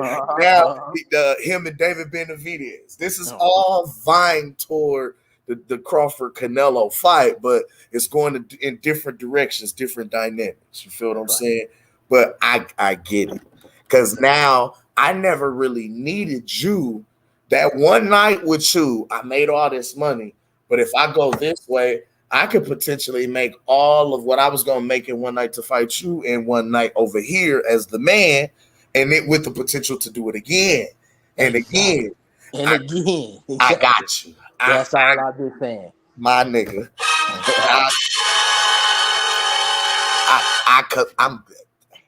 I love you, bro. I understand. Yeah, that's this what I've been is trying what to tell happens when y'all. brothers can talk and come to an understand. You know what I mean? Clear, concise conversation. We can come to an understanding, and you know what I mean. Great dialogue can be had. You know what I mean? We can grow as people like this. Okay, my bad. Go ahead, son. You got it. And let me pass it because I don't want. I know AC in here. That's my dog. Because I want everybody on the panel and everybody listening to be clear. Yeah, I'm gonna be animated and talk that shit. But bro, when a dude sees power, bro, fuck. Listen, I'm gonna tell you what I learned in the military, bro. It ain't got nothing to do with no money, man. It ain't got nothing to do with that. It's about seizing power, man. When you have power, exactly. And that's what that shit is more valuable than anything, any resource, anything you could think of, bro. Power. And Terence Crawford has earned that. This shit is like back in the day with kings and queens and shit like that. This is a gladiator sport, so he's knocked off all the pieces. It doesn't matter what Keith Thurman said in the past. Listen. I'm not telling you beat his ass because I think he gonna beat Keith Thurman. This was crazy about it. Like Crawford is going to make Keith Thurman pay for what he did to him financially and physically. What better way to get revenge than that? Why say I'm going to take you off the table? That's And not you the first nigga to do it too. Yeah, that's not a clapback. A clapback is you gonna get this flat rate, Keith. You gonna get your ass in here. You gonna walk out fucking when I tell you to. You're gonna wear these fucking gloves like I told you. You're gonna do everything I fucking tell you, and then I'm gonna stop your ass in 6 to the body, because that's my average. You know, that's what that's all I've been saying. Okay, go ahead. I love it. You're absolutely right, bro. I concur with you, man. One love to you, big bro. I appreciate you pulling up, and we can confirm. We can get that situated. Going out to my guy, the Brooklyn chef. He done came off in the building, man. You know what I'm saying? One love to the Brooklyn enforcer himself, man. I apologize, man. You and Mr. Golden been waiting so patiently, and I really appreciate you, brothers, while we've been cooking, man. But going out to my guy, AC, man. One love to you. What's the deal, baby? You're back in the sanctuary. Yeah. I'm gonna try to say what I have to say so I can come back out and see if I can get my fucking headphones to properly connect to this computer of mine and shit. So this way there's no background and the dialogue can happen between everybody. Basically, I'm gonna start off with this. I'm gonna mention a couple of things that are facts off the bat. Number one, Bud ain't nobody in boxing ever been 2 division undisputed. Number two, prior to Bud versus Errol, it was stated that the winner of this fight get to do whatever the fuck they want to do. And can't nobody say shit because they are the fucking man number 1 pound for pound in boxing, period. All right? Now I'm going to bounce back to this. First off, my bad, free Bomac. I'm going to speak on to what Canelo said about Bud having one big fight. As I look back, and I was alive during the Canelo Alvarez reign, I'm trying to think, what fight did Canelo have that was on par with 2 prime fighters, 2 fighters that are in their prime, ranked number 1 and number 2 on the pound for pound list, respectively, and fighting for undisputed. I can't think of that fight. You feel what I'm saying? So in my opinion, Canelo has never had a fight in his career as big as the Bud Crawford versus Errol Spence fight, because Floyd chose you. Floyd chose you.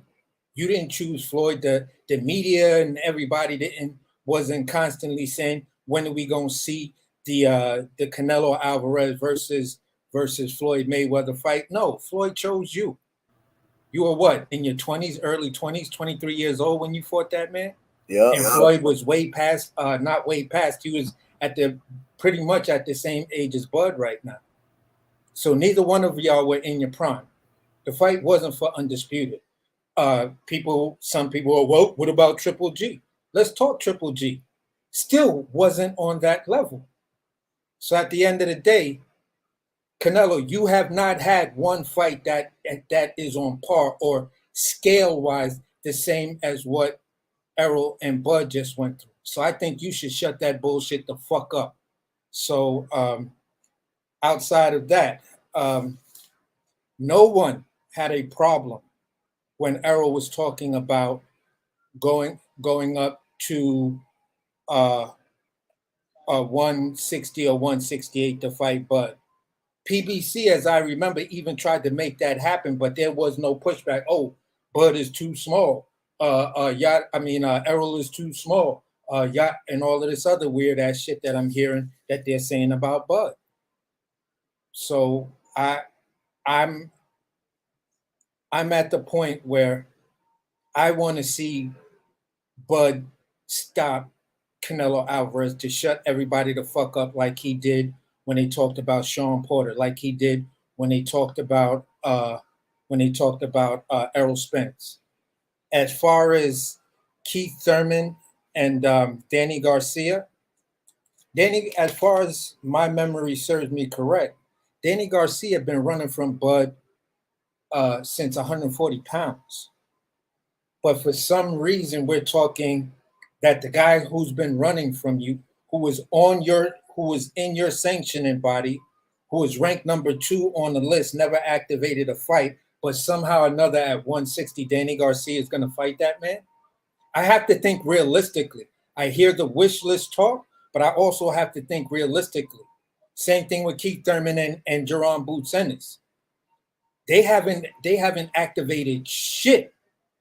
You feel what I'm saying? They can activate whatever mandatory, whatever I believe they could do that now, even though he does have the rematch, and he's saying that the rematch may happen at 147.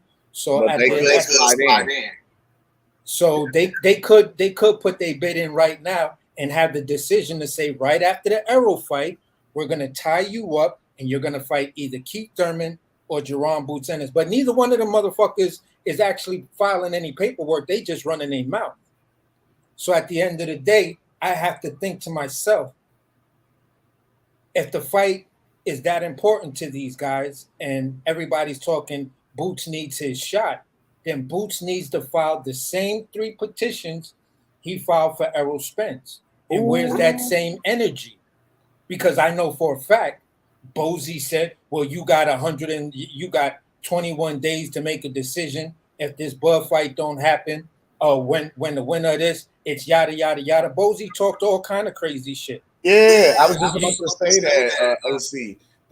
I love that you brought that up because when they talk about Boots, they never mention that part. Now there were reports that with Boots filing 2 to 3 different petitions to face Errol Spence through the IBF as his mandatory as the interim champion, that they were giving Errol Spence 2 weeks. It was like 2 or 3 weeks, basically, to fight or figure out the situation with Terence Crawford. So after they were in a sense putting the political squeeze on him, that's when I hear about Keith Thurman coming out saying that. That's what makes it so funny about it, because it was like we heard reports about after the winner of the Terence Crawford Errol Spence bout, they had 2 weeks to make a decision on facing Boots. Otherwise, it was going to purse bid for the IBF.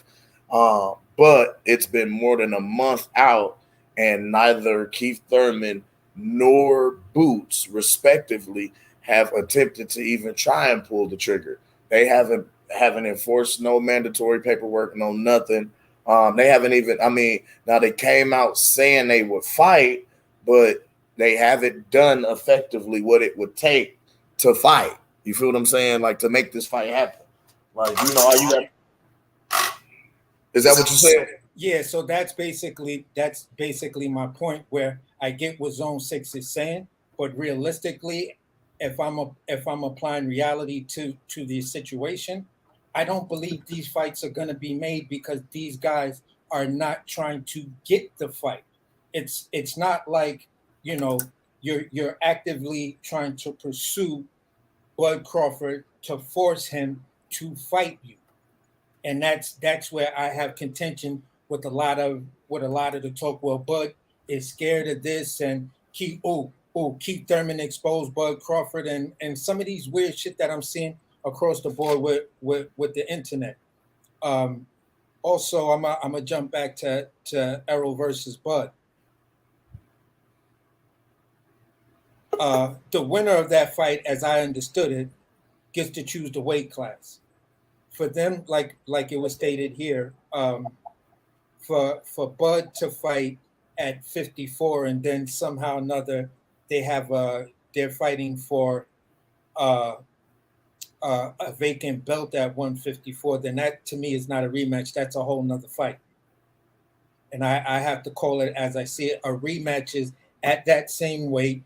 You lost your belts. You're trying to get him back. I want that back. Now, if you just say I want a second shot at him, then we don't need to see this fight in December. You feel what I'm saying? We don't need to see this fight in December, or whenever this fight's going to be made. You know, so that's kind of my take on that, and I'm just going to finish off with this, where it was stated that Fury's Bud is talking in a way that's rubbing some fans the wrong way. Well, just this past week, Fury said he's not fighting any contender. They're not worthy of him because he's the king of the division. I want to see videos going after Fury for that. We all know whatever with Fury. You feel what I'm saying? But if it's about consistency and keeping that same energy, then we have to be consistent and keep that same energy no matter who the fighter is. We can't put our feet on the neck because we don't like what Bud said, but we're going to let, Canelo get away with it when he said he's not fighting any of his countrymen and Mexicans, and we're going to let Fury get away with it by saying he's not going to fight any of these contenders for his WBC strap. So, just basically on those premises right there, if you want the fight, you go out and you try to get the fight, you chase the fight, just like Bud did. Now, at the end of the day, Bud did everything he had to do to get that Errol Spence fight. He beat everybody they asked to be put in front of him, and he stopped them. Jerron Boots Ennis we're not going to say he's entitled to anything, and we're not going to say Keith Thurman is entitled to anything, because you got to go get that fight. Go get it. I don't want to hear you talk. Go fucking get it. File a paperwork if you have to. You know what I'm saying? Bud said whatever about Keith Thurman. All right, Keith Thurman, you go out here and you file that paperwork. You got the WBC on your side. You make the WBC enforce that fight at 147, because you was willing to fight Errol at 154. By your own words, you was gonna get ready to go in the training camp in December. So what the fuck's up with the same energy for Terence Bud Crawford? This is why I say to Keith Thurman, shut the fuck all the way up. And that's my cook. One love to you, AC. Appreciate you coming through, man. Going now to Savannah, the back end king is upon us. He is here. My guy, Mr. Golden, man. One love to you, OG. How you feeling, man? What's up, fellas? What's going on? What's going on with you, man? How you been? I've been fine. How y'all fellas been, man? Bold, Zone 6, Pastor Goot, fuck you.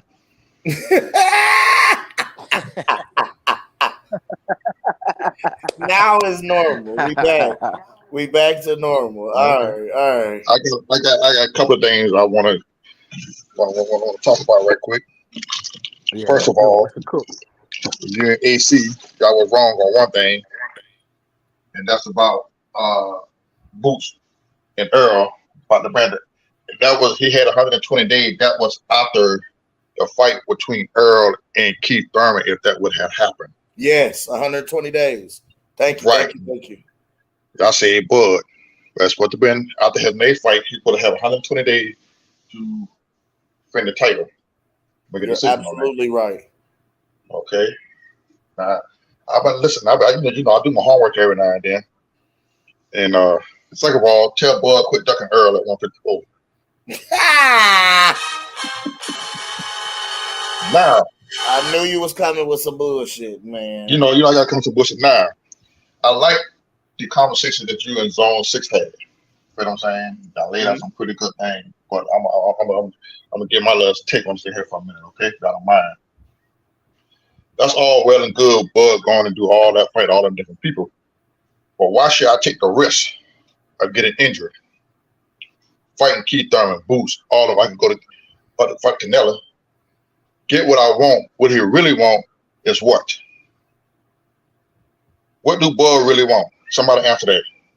You want to beat Jamil ass? No. You got keep cooking. I'm saying Bud really want to be undisputed in 3-weight division. You feel what I'm saying? Only reason why Bud decided to go to 168 because the WBO is stripping Charlo of the WBO title. So he's not getting what he wants, or as fighting Charlo at 154 because it's not for undisputed. Got you. You feel what I'm saying? So if he can go and fight Canelo, he become 3-time undisputed champion, right? He still have the option to come back down if he decide to come back and fight them other boys. He would be on top of the world. He can set his own money up. You feel what I'm saying? Yeah. But why would I waste my time and going to fight Boots, Keith Thurman, all the boys? Like the money that I would accumulate with them, sure, that'd be good. But I'm taking a chance of getting hurt. I can go to Canelo, fight that one big fight, maybe about $30 or $40 million for one fight. You feel what I'm saying? Cash out. You know, I beat Canelo ass. I'm set for life, really, because I'm in the history of something no man ever done in the history. Then if he decide to fight anymore, you feel what I'm saying? Mm-hmm. He can set his price. Then he have up the level telling me, man, fuck y'all. Y'all either dance by my rule, even like he doing now. You feel me? Because you got to take the wear and tear on his body. Fight Boots. Fight Keith Thurman. Fight Danny Garcia. I can go make, maybe like you say, Ken, I can make up to $50 million with the pay-per-view split and everything in the gate on that one night. Boy already say he's not trying to fight too much longer. Boy will be 36 years old in a couple of days. You feel what I'm saying? Yes, he ain't sir. trying to, you feel what I'm saying? He want to go ahead and do what he got to do now. You know, but that's a good plan you and Zone 6 were talking about. But it probably will generate more money, but you got to look at what he got to go through, how many years it's going to take to accomplish that. You feel what I'm saying? Mm-hmm. You fight Boots, then you got to turn around and fight Keith. You look at that 2-3 more years of doing all that shit. Bud ain't trying to fight that long. I don't think he is. You feel what I'm saying? Mm-hmm. And as far as the situation here with Earl, I'm thinking this is why I look at it. He is saving Earl ass. A lot of people don't look at it like this in here because Showtime definitely don't want this fight. True. Nobody wants this rematch. You feel what I'm saying? Because Showtime knows there's no money in this fight. Really, all these motherfuckers out here talking about Bud running from Earl, why he fight Earl? He don't owe Earl shit. That's a meaningless fight at 154 because you're not fighting for nothing to prove anything, but just giving Earl a fight. You feel what I'm saying? Now, what I did say, and I said this a couple of days ago, I look at it and say, on the way that fight would be a meaningful fight at 154, we'll find out after September 30th. Because what I mean by that, we're to see whether Charlo decide to come back down or not. If Charlo don't come back down, then Bud and Earl fight at 154. Charlo's going to drop them belts. And this is going to make that a title fight between Earl and Bud at 154. That will bring more money. They're fighting for a belt instead of just a damn rematch. You feel what I'm saying? Because they got something to fight for. But the rematch, as far as a rematch, like you said, a rematch means you got to come back and fight for the titles again. You feel what I'm saying? That's a rematch at 147. 154 is not a fucking rematch. At all. It's not a rematch for nobody or anything at all. Hold up, I'm declining this call, fellas. Hold on. Y'all there? Yep. Now, go ahead. Go ahead. Because I just want to. Go ahead. Now, let me drop this in here, Cam. Let me make this clear. Let me just drop it in here. Who the bold or Zone 6? This zone. To AC point and go real quick. AC, what I'm saying is I am keeping the same energy. That's why I'm not asking for the Bud and Canelo fight, because I think what disconnect is that when I hold Canelo Alvarez accountable, then the fights that come to my mind ain't Bud, is what I'm telling you. So the fights that actually come to my mind with Canelo is the fights that he should be fighting. You know what I'm saying? The Morels, the Benavidez is the obvious one. You get past this male fight, you do supposed to be fight ball, all that kind of shit. We know who up there at 6'8" he's supposed to be fight. So it doesn't have room for Terence Crawford. And this the problem. It's reality because Canelo Alvarez, y'all keep leaving those parts out. Canelo said this too.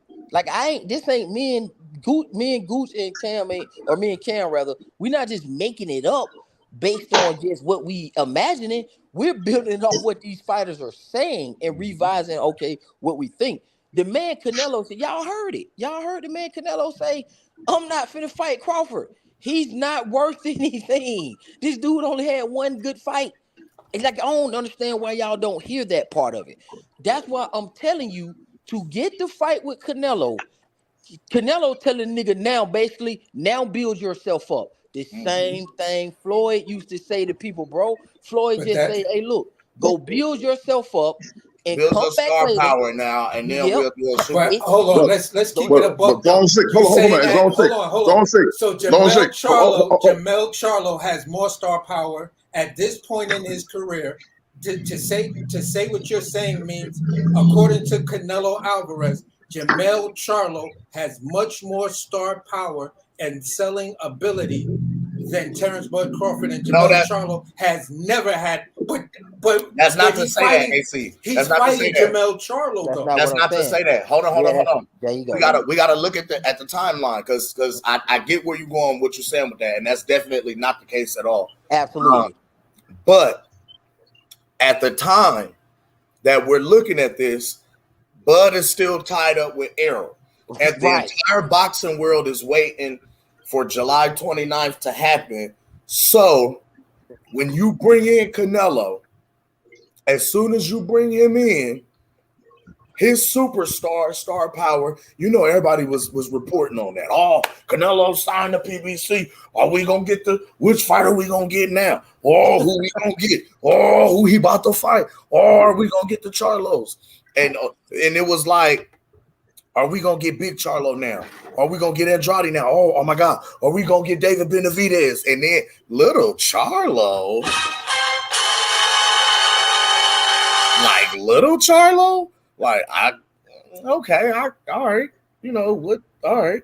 But well, because big, because it's hold on though, it's supposed to be big, but big. It was supposed to be big because Big is going through the divorce. Don't act like Canelo ain't trying to get the best one too. I agree. Okay, go ahead. Okay, hold on, Cam, y'all. Cam, y'all, let me say this right quick. Cam, y'all. Let me say it. Now, I hear what you're saying by that, right? Okay. Okay. Him and Bud had 3 fights with PBC, right or wrong? Did you say they both got Hold on. Actually, I question. If both of them got 3 fights, right? Bud's was 2. Go ahead. Yeah, Bud was 3. No, Bud was Bud is 3. Bud is 3. Bud got a 3 fight. The deal was supposed to be 2 with Errol, probably 2 with Errol, and 1 with Charlo. That's what the deal was supposed to be. That's okay. 1 with Charlo. Okay. Let's say that's that. Let's say you're right. Okay. Let's say that's right. Now, what they were baking on, to me, that's what I see. There's a 3 fight.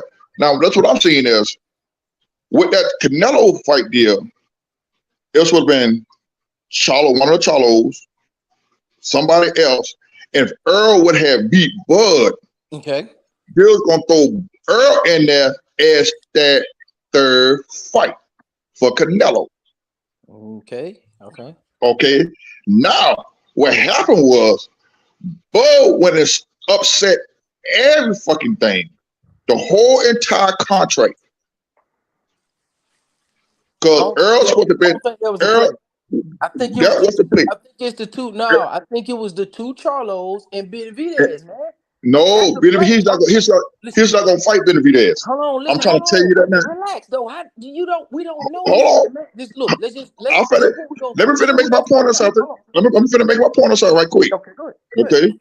Now, the way Bud brutalized Earl ass, that fucked up every goddamn thing. Because nobody want to see that rematch. Then, when they called little Charlo up to fight, because it would have been Big Charlo said he'd get a fight to the little brother. Yep, because it's domestic shit. You're right. But y'all also got to remember with Canelo just said recently who he was fighting. Lil Charlo first, Big Charlo second. Then he got Big Charlo coming up after the Lil Charlo fight. Absolutely. That's what he said, right? Yeah. Now, like I said earlier, Bud want to be undisputed in 3 weight class. Lil Charlo, y'all can say the fuck y'all want to say. Lil Charlo ducked Tim Tszyu. Okay. He ducked Tim Tszyu because of simple fight. I don't give a fuck what you're going to fight Canelo for the bag. You still duck Tim Tszyu because that was your manager. That's why your ass is getting script for that title, because you didn't fulfill your obligation. You kept bullshitting until you hurt. When you're supposed to fight Tim Tszyu, now all of a sudden you say you ain't coming back to next year. You feel what I'm saying? But so when that Canelo fight did come through, you jump your ass up, oh, you well enough to fight Canelo, but you went up to fight Tim Tszyu. So when they decide to say, W said, well, if you can't fight this motherfucker, man, soon you step in that ring and they announce this motherfucker belt, you will skip with a WBO championship that killed that shit with Bud for it being undisputed in 154. But Bud still want Charlo ass so motherfucker bad, he backing Charlo in a corner, whereas that if Charlo beat Canelo, Bud still want to fuck his ass up because Bud said, what? I want the winner of Charlo and Canelo. That fight. It's not all about Canelo. He want Charlo ass just in case Charlo beat Canelo. He still want Charlo ass. Bud putting himself in a position. He put himself in a position where it's that he can fight because he's the undisputed champion. He also the super champion of the WBO, and the WBO will mandatory that fight whoever the champion is if Bud move up. Bud have that privilege. You feel what I'm saying? So when Bud beat Earl ass the way that he did, he fucked up the whole golden plan. Because Earl supposed to have been that third fight with Canelo. Yeah, but you can't do it from 47 to 68, bro. That's just the division of head. Hold on, relax. Go ahead. Go ahead. I'm telling y'all, everybody keeps. No. Listen, saying that. The champion. Damn, bro, you gonna talk or no? Which one is? Go ahead. I understand what you're saying, but you got to look at. You didn't hear what I said. You didn't hear what I Hold said. on, I heard what you say, but you can't do it from 47 to 68. But you got to look at. So you hold on. When you acknowledge that, you got to pause because I got to ask you why you said that. Then because I'm looking at the bigger picture as financial wise right now. How he going? What I'm asking you is, you said that Bud can jump up and challenge whoever win between Canelo and Charlo at the WBO. You can always move up. I'm asking you when the WBO allow the champion to move up. You gotta listen. I'm asking you, since when have they done it like that? They don't do that like that. Can you the find WBO? The WBO, you can jump up. The WBO, you can jump up to 54. You can jump up. He can jump up to 54, bro. Look, bro. Okay, I feel you on that. But I feel you on that. But I'm looking at boys. Okay, fine. Okay, let's say you can jump up to 54. But you got to look at who is going to bring the most money as of right now. Benavidez. No, he won't. Yes, he will. Okay, I got out of Bud and Canelo. Benavidez will not bring the money. Okay, Canelo already told you he's not fighting him. So I don't know why we keep getting back to the. Canelo is going to fight. Canelo is going to fight Bud because of the financial thing. He's going to fight Bud. Man, okay, so I'm supposed to believe what you're saying as opposed to what Canelo's saying. Now, come on, it got to be a point where this shit get ridiculous. Okay, listen. Canelo Did Canelo come back and this is? Hold on, did Canelo come back and say he'll entertain a fighting Bud as a financial right? I'm not finna believe what you're saying over Canelo. I'm just not gonna do that. So what I believe the truth is, I'm just not gonna do that, dog. I hear what you're saying. I rock with it because that's so AC. When you say theory, that's a fucking theory right there. Yeah. Like in spite of real evidence, in spite of real evidence, he's just gonna say he don't care and he gonna do whatever he want to do. But for me, Canelo said that he is not interested in the fight, man. I don't know what else to tell you. He said, I'm not going to get no credit. What? This guy only had one big fight. That's what he said, dog. God damn. And then Canelo came back and said he won't fight. He said he wasn't coming back. He wasn't coming down to fight Bud. That's when Bud changed to say he moved to 168. He would go to Fight that nigga ass. Man, I In the beginning, understand Canelo what. said, I want to get no credit in fighting him. But they got it. It's live. They got it in living or live. When Canelo came out of the box, I will fight him. Everybody knows that Canelo said they don't want to fight, but I don't know why we still having this conversation at this point. I'm just keeping it real. And also, he did say he will fight him. One point he said he wouldn't fight him. One point he said he will fight him. He going back and forth. No, dude. Canelo said it clear as day, bro. I don't know what you tripping. So I'm not tripping, 06. Bro, I'm telling you because you going against what the man said. Every guys on the panel. Did anybody else hear Canelo say he will fight Bud? He didn't say he will fight him. Yeah, he said. He was thinking. He said Canelo came back and said he will fight Bud. Dude, the last thing he said is he's not fighting Bud. He said he would fight Bud. He said this is But he also said that he would he said it wouldn't make no sense for him to fight it, just like he would, like our Bud said it wouldn't make sense for Tank. Exactly. I'm telling you. Hey, bro, let me anyway, go ahead. I'm just saying I don't think the fight. Fight gonna happen. I was gonna say, yeah, we gotta let Bo cook real quick, man. We Go ahead, Bo. Gooch, I'm about to slide out, nigga. I got rehearsal. I'll be back in just a second because I know y'all gonna be. You ain't got no damn rehearsal. You ain't got no damn job. Get your fat ass on. I got money to make out here, nigga. I'm an entertainer, fat boy. That big old banana suit you got on as an avatar. Yeah, they gotta pay for the banana pudding. That's right. Yes, Lord. Yes, Lord. I'm out here dropping sauce and wafers all over these bitches. You hear me? But yeah, I'm about to it's a vibe volume showcase 4 next week. Your boy's hosting Luke House Bar and Grill. Yeah, man. I'm trying to be everywhere like I keep telling y'all, man. That's why y'all see me everywhere. I'm on everybody's panel. I'm in everybody's show. I'm on TV. I'm on the radio. Nigga. Hey, you gonna see me, goddammit. No, I'm gonna be great. But no, one love to y'all, man. Go ahead, Bo. Get your cook on. I'm gonna probably be in and out between on this computer and on my phone. But yeah, Gooch, just letting you know. Gooch, this nigga Gooch done went to sleep. Oh, cuz. All right, y'all continue. As you got you. Yeah. As you work. Carry on. Bo, go ahead. Do your 1-2 thing. One love to you, my guy. I said I got you. I heard you, gang. What's up, fellas, man? Salute, fellas. What's the deal, man? Chilling. Hey, I like where you going at with this, Mr. Golden. I like where you going at with it, man. Hey, one thing I'm gonna say about Canelo, man. Anytime there's a real threat that's coming up, he always want to talk about their resume. When it was Demetrius Andrade, he said Demetrius Andrade is horrible. He ain't fighting nobody. When it's David Benavidez, he said David Benavidez beat one guy. But Canelo didn't mind fighting Caleb Plant. Like, who did Caleb Plant beat? You know what I'm saying? Like, Caleb. Not to mention, he said he wouldn't get no credit for beating Bud Crawford, but yeah, he's fighting Jamel Charlo. Plant a guy who's going up 2 weight classes. Plant had That's a belt. my point. Plant had a belt. Plant had a belt. Yeah, so did Andre. Andre had a belt too. Remember, no. I'm talking about when Canelo could have went for undisputed at 160. Who had that last belt? Andrade. Yeah, and he called Andre a horrible fighter. Yeah, see what I'm saying? Yeah, that's fine with me. I'm with you on that. What? Yeah. But what I'm saying is, anytime somebody's a real threat to Canelo, and he'll trash him in a way.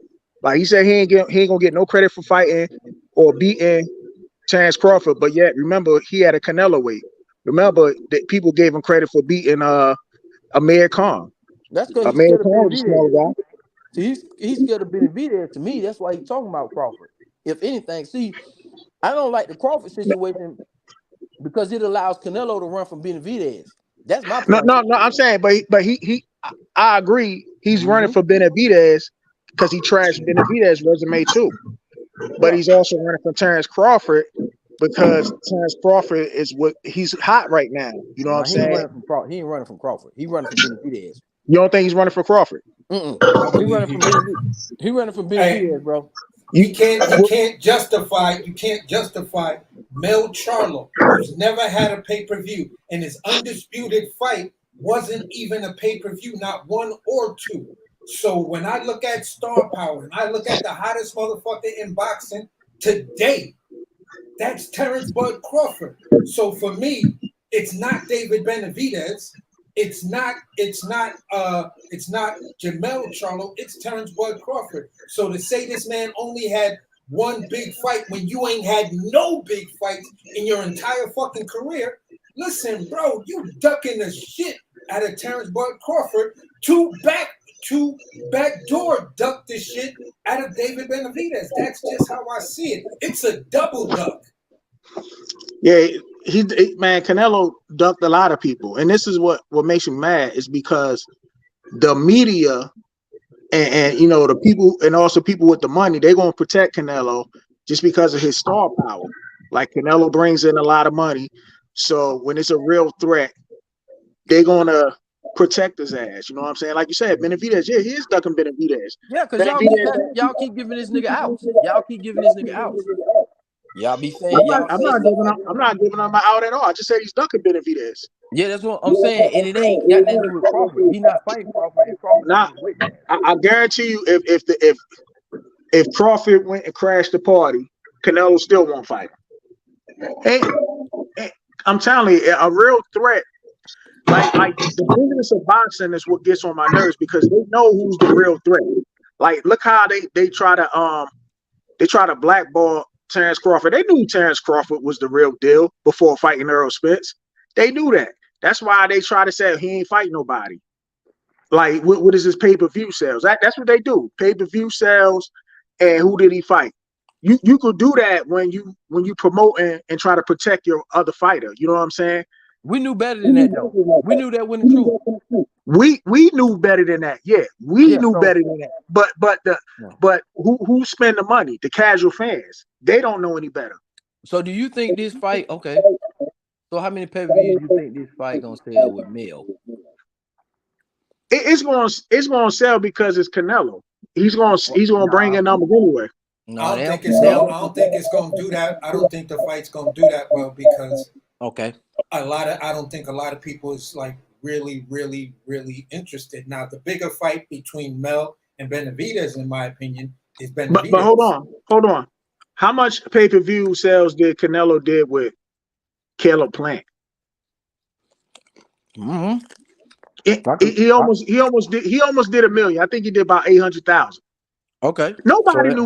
Nobody casually knew who the fuck Caleb Plant was. The motherfucker wasn't selling. He couldn't even sell out in his hometown. You know what I'm saying? Okay, like, so let's see the numbers. Hold on, the numbers. I say this, Bo. The reason why I would say that fight so is because Caleb Plant slapped the shit out of him. You feel what I'm saying? When he put hands on Canelo, that just sparked something in the fight. And the fight fans, for me, I was like, oh shit! Now I'm interested. This nigga Caleb Plant done smacked this motherfucker. Yeah, oh, yeah. I want to see this shit now. And that's just the way me being completely disinterested in the fight because I knew who Caleb Plant was and I knew who Canelo was. And I'm not a fan of Canelo Alvarez. Are you interested in this fight? Are you interested in this fight? Not at all. So you're not gonna watch the Jamel and Canelo fight at all?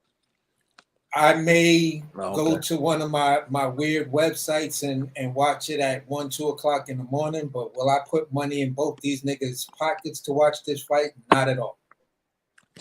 Not at all.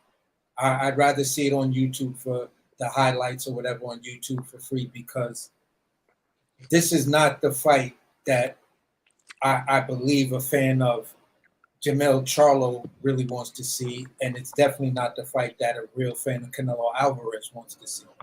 And I'm just calling it as I see it as a fight fan. I just believe to a certain degree that the real Canelo Alvarez fans want to see him up against Benavidez and see what really happens with that fight, whether it's a passing of the torch to the young monster And as far as Mel is concerned, everybody want to see Mel do his thing against Bud Crawford at 154. Do you think Canelo's gonna fight? Or Tim Do you think Tszyu. Canelo's gonna fight Benavidez? No, honestly, no. I just don't see it happening before Canelo retires, because at the end of the day, it's what I've been saying, and I've taken a lot of flack for it. It's this. David Benavidez to Canelo is Jerron Boots Ennis to Bud Crawford. You haven't done enough to really make a significant difference to whereas, But the payday I want to done. see. Benavidez done more than he done more than Boot. Yeah, he has. No, I'm just saying. I'm crazy. saying this. That's crazy. I'm saying this in relation to what a Canelo Alvarez fan would say. They're gonna say Benavidez doesn't deserve that fight because yada yada yada. They to a certain say degree. that because they know Benavidez has a real possibility of beating Canelo. That's why they say that that. for Morrell. They say that for Morrell. That makes sense for Morrell, but everybody wants to see Benavidez fight Canelo. But we can't get that. It's hard to get that when niggas is saying the next fight for Canelo should be Terence Crawford. That's what I'm trying to tell you guys. Nah, Yeah, you can but still we also have to look at. You can still get the fight. Yeah, you could still get the fight because at the end of the day, Canelo has taken 2 losses and he came back to get a big fight with another name. Well, I like what I'm the saying? point of I really like the point that Bo make by stating anybody that we've seen that looked to be a potential credible threat to Canelo. He did go on the media and kind of openly trash their resumes, who they fought. It wasn't that you necessarily shit on them as a fighter, but who they fought. So it kind of, in a sense, caused this media uprising to kind of turn on these guys and start to kind of bring everything that they did under the strobe light with a fine tooth comb. You feel what I'm saying? As opposed to when they were talking about the potential of Errol Spence going up to face Canelo, you did not hear Canelo Alvarez on record, not one time, make a statement about the resume of Errol Spence Jr. But that's the point. That's the point that I made when Errol said, when I was stating that when Errol said he'll go up to 160 or 168 to fight Canelo when he was asked, there was no pushback. PBC even You made that point, you're entertained that by offering Canelo a contract. You feel what I'm saying? With $50 million attached to it to fight Errol Spence. But that shit wasn't the case when it comes down to Bud Crawford or anything like that. And that's the point that I'm just like, come on, man, let's not do the complete double standard thing. You feel what I'm saying? When it comes down to Bud, it's he's right in saying X, Y, and Z. But when it came down to Errol, there was nothing nobody said. Now that you didn't hear nothing. Not a goddamn ting to blood clot.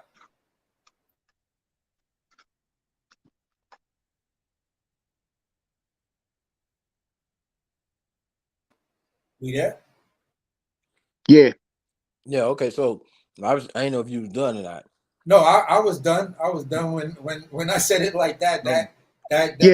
My thing with this though, my thing with this, right? Who, even if Terence Crawford and Errol Spence never fought, who's more of a threat to Canelo out of those two? What? All right, let's just say shit. Now one of them, they ain't fought at 68. Technically, I mean, I would have, man. All right, so check this out. When Amir Khan fought Canelo at 155, did Amir Khan fight at 154 before or 155? Who? Amir Khan when he fought Canelo. What about him? You saying like because they ain't fought at 68. So what I'm getting at is that did Amir Khan fight at 54 when he fought Canelo? Has he ever fought at 54 before?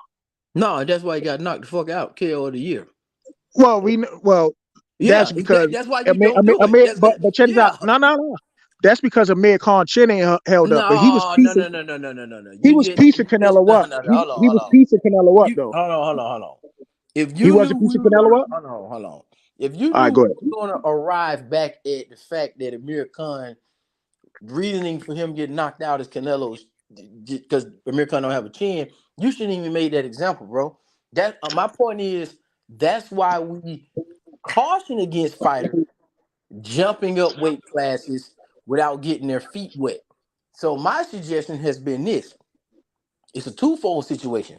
Get all of this money, be the A side, manage it, and go up. Get you a Tim All right, Zoo, so get you a let me hit you up with this. get you a Tim Zoo, get you a Danny Garcia or Laurel, and that's how you scale up to get a Canelo fight. In my opinion, Listen, check this out. You don't have to necessarily, even though you might fight at 168. Terence Crawford does not necessarily have to weigh in at 168 the night of, when they do the weigh-ins. He no, could we know come that. in and weigh. So I'm saying he doesn't have to blow up and make himself, not get comfortable to the weight. He could come in at like maybe 157, 160. You know what Okay, I'm saying? He don't have to go up there. name the times that you've seen him fight at the weight before. Name a time of what? You've seen him fight at 168 before. You haven't. So we don't know what he looked like. We still have to Again, see that's it. why I We said still he have to doesn't have see to it. come in at 160, necessarily weigh in at 168. He could come in at a lesser weight and Now, still have the mobility and everything else. what I Yeah. can speak to now, what I can speak to, what makes it so amazing about this is because I've seen Bud walk around at 160, 165. You know what I'm saying? And remember, he spars with So Cold all the time. You know what I mean? So Cold has been actively between 168 and 175. I've seen And So that's the Cold get up to 185, 190. You know what I'm saying? So he spars with bigger guys already naturally. And even being at 160, 165, that man is still just as fucking fast as he is at 147. but And the that's power does carry. Ken, that's the point that I tried to make prior when I was on Two People's panels, Mark Nash and Zone I've Six's I've panel. seen it. I When I seen was it. saying like, yo, I can attest, through third party or second party, whatever, of people who know that it doesn't necessarily matter if he makes that weight or balloons up. He can take the punch of a natural bigger guy at 168. Because Like guys So gotta Cold, realize he's sparring So and they Cold saying, Stephen oh, but Nelson.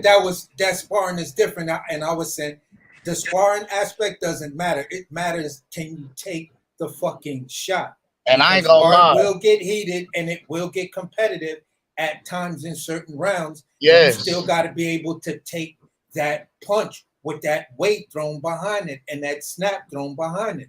And I'm I've gonna tell even y'all mentioned just off Houston the top. Alexander as well. I was just finna say that him sparring the likes of a So Cold Steve Nelson, who's already a bigger fighter, is one thing. But when you see Terence Crawford sparring the likes of a Houston Alexander, now we talk about the difference between MMA and boxing all the time, stuff like that. But Houston competed at what division was that? Was it heavyweight in the What is it, UFC? MMA?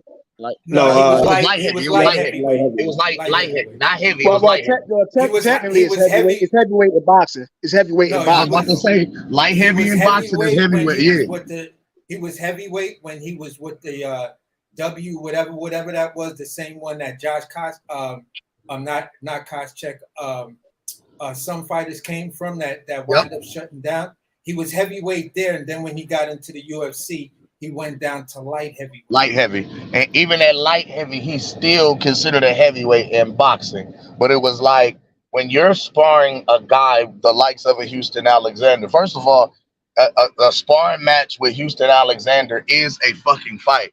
This man is heavy-handed as shit, and he don't go half speed.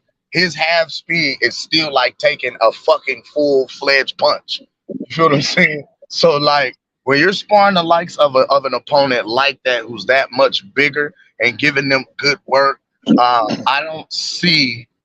I don't, just my opinion. I don't see anybody between near and 168 that's packing that kind of power in their punches. Not the likes of a Houston. I'm sorry, not the likes of a Houston Alexander. Okay, so Crawford can fight Benavidez and them too then. I believe so. I Okay. do, but that's Okay. Now, that's my opinion. It's home team or nothing with me. Okay, so if you saying he could compete at 68, not just for the Canelo fight. But now the reason I feel like he wouldn't is just because of shit. Let SoCo go on and clean that shit out. Let SoCo get his shot on and eat these niggas alive up here. Let SoCo eat. You know what I'm saying? It's time for bro to go ahead and do his thing on this way out. You know what I'm saying? Who that, Bo? Nah, that's No, your joint is giving the feedback. You see it? Oh, okay. Hold on. I'm gonna go out and come back in.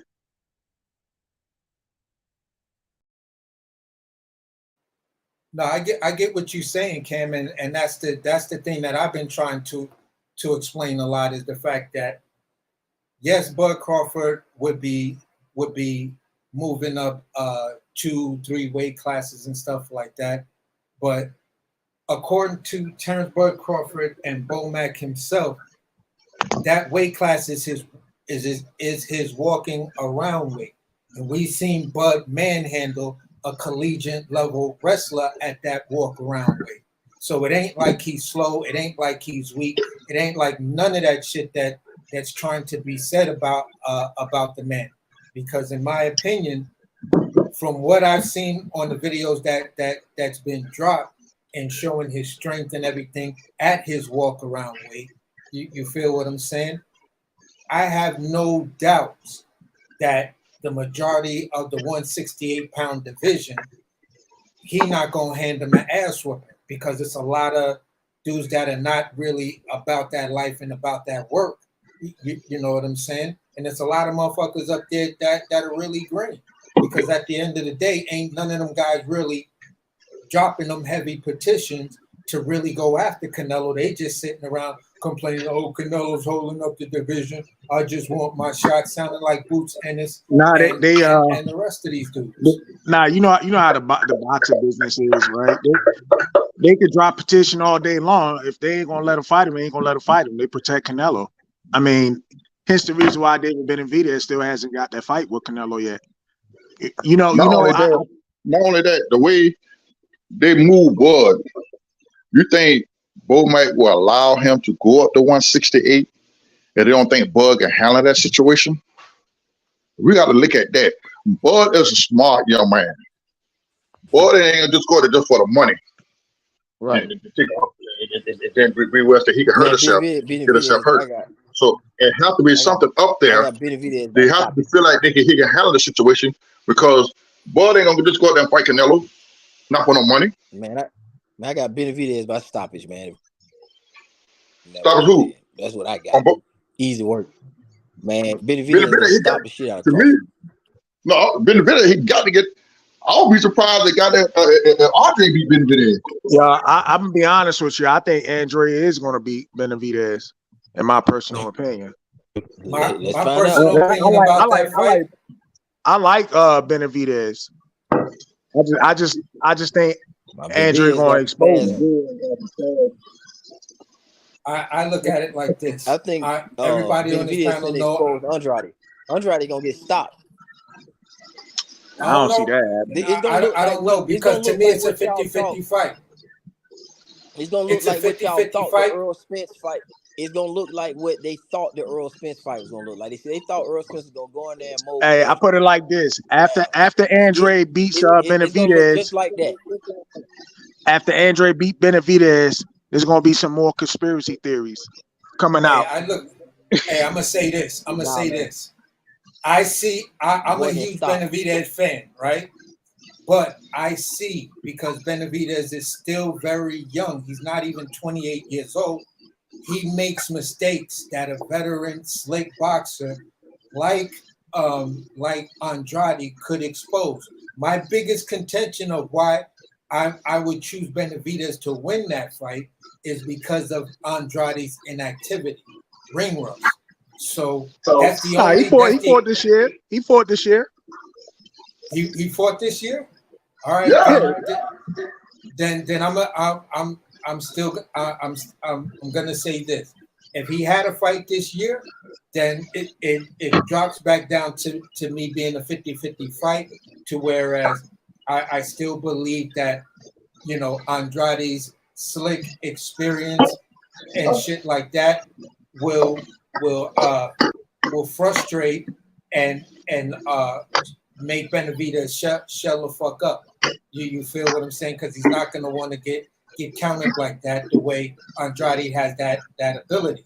Now, for on the side of Benavidez, he's young, very strong, and if you don't put serious brakes on him by the 6th, 7th round, 6th, 7th, and that Benavidez engine starts to that Benavidez engine starts to get going, and you know you're gonna have a problem.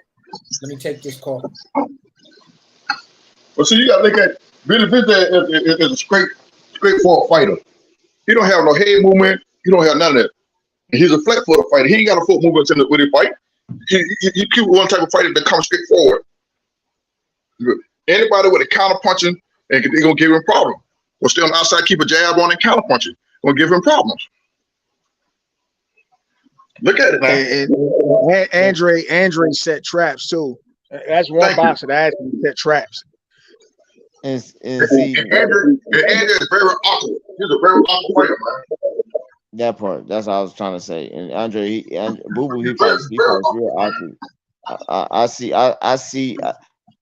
You know, with him and David, that's going to be a good fight. But it's hard for me to see David do his due. You know what I'm saying? I don't think I just don't see him winning, man. I just don't. I don't know why. I can't tell. I really don't. I don't think he got it right there with Boo Boo. That's just me, because Boo Boo's awkward.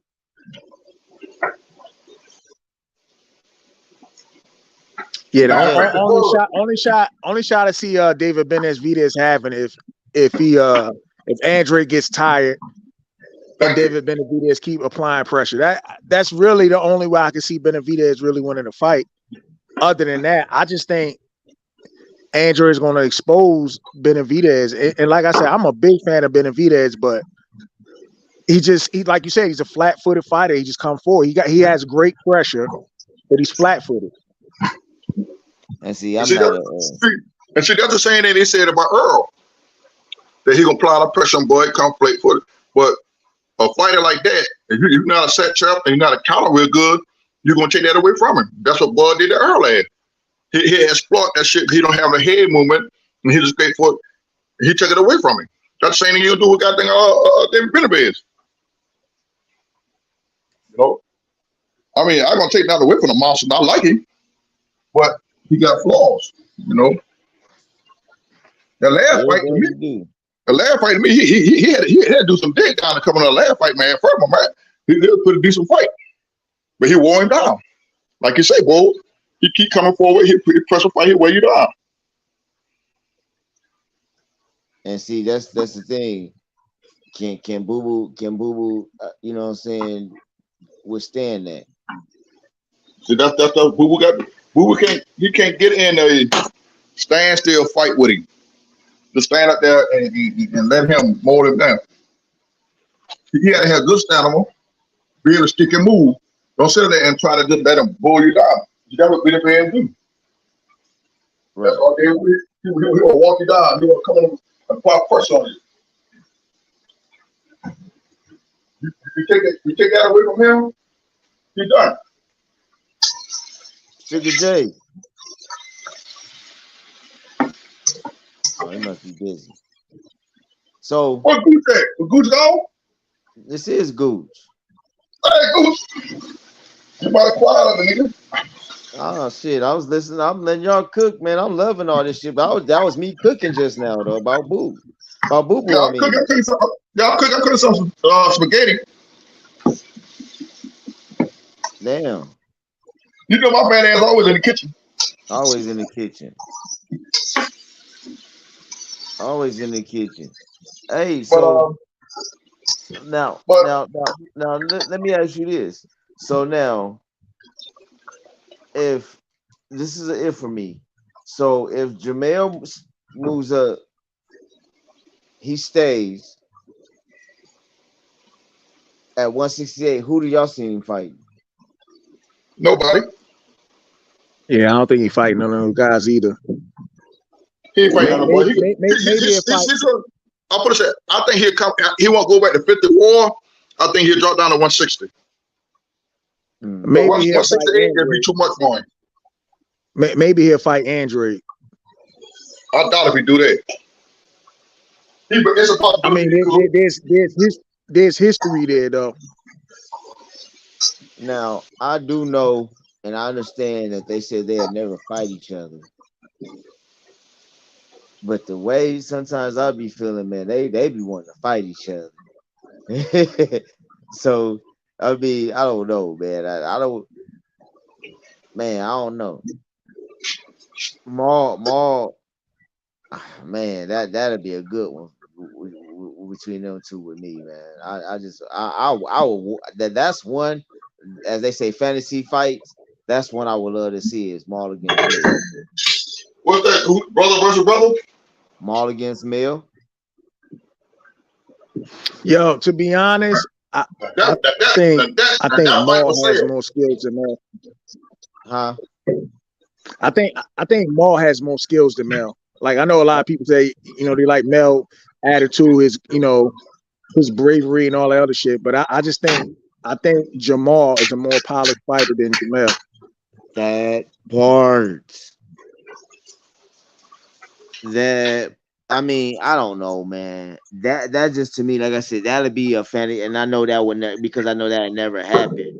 But and I believe that'll be a good money fight. They'll make money for that. You know what I'm saying? And Jamel will sell it. Jamel will sell it. That would be a hell of that'd be the first time. Like, I think Jamel really should have a couple more losses on his record too. Like I personally, if you watch that Vanis Martirosyan fight, Martirosyan beat Jamel Charlo in my opinion. I gotta watch that. Who you say, Bo? I gotta rewatch that. When Jamel Charlo fought Vanis Martirosyan, you seen that one, Golden? You say Jamel or Jamal? Jamel. Shit. He should lost to your boy when he fought with Undisputed first time. And he gave him that draw. He lost that fight. Yeah, man. So Mel, I just like this fight in 2 weeks. I see it like this. If Mel can last if Mel don't get him out by 9, excuse me. If Mel don't get him out by 9, it's deadly for him. He's not Jamel get to the point where he's the knockout artist now. So he that's what he got in his head now. You feel what I'm saying? And Canelo's gonna walk you down. You feel what I'm saying? And you can let the fights he had who gave him problems like that.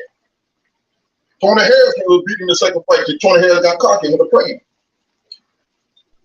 Yeah, he did. Yeah.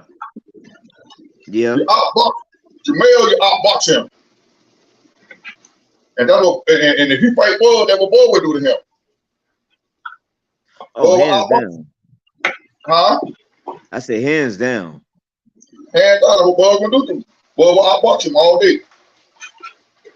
Me personally, I think Bud outbox like Zone said earlier. Anybody from 135 to 160, he outbox him. Hell, me personally, I think a higher weight board to me would be good as at 160. Right. He'd be at 160. I think that's the limit. And they're gonna blackball him at 160. Yeah. They gonna blackball the shit out of Bud, man. Listen, any way division boy going to, they're gonna blackball him. They're gonna blackball him. So and then so it do somewhat make sense then to stay at 147 if you don't want to get blackballed. They're gonna get blackballed at 147 because they ain't gonna pay him. Who is at 147 in order for Bud to get the kind of money he deserved to get? Nobody. Nobody there at 147 for Bud to get the kind of money he deserved now. Well, maybe Keith Thurman. Maybe Keith Thurman. Man, Thurman have been out too long. But I'm with Bold though. Yeah, he might. Yeah, he gonna need a tune up, and he gonna need a tune up fast. What happened to him? What happened to him fighting Ugas? Yeah, I don't know what happened with that one. The same thing happened. The same thing. I think for Barry, he told he want to fight Bud. Keep him fighting nobody. I think I need to do a show on that. I think I need to do a show on that. When he was talking about he's gonna be fighting Ugas because shit, it's September. Y'all supposed to fall. You know what I'm saying? Y'all supposed to be in a fall by now. I think they're supposed to fight. They're supposed to fight in September, wasn't it? That's what I thought. Yeah, but Ugas he got to fight with somebody else, right? Yeah, Ugas got to fight coming up. And what weight class? Yeah, Ugas about to fight somebody else at 147. Okay. I forgot who the person is. But see, and this is where I'm at though. Like, yeah, Keith's gonna have to fight Boots. I'm just serious. That's what's just gonna have to happen. Keith's gonna have to end up fighting Boots. Keith is not gonna fight Boots.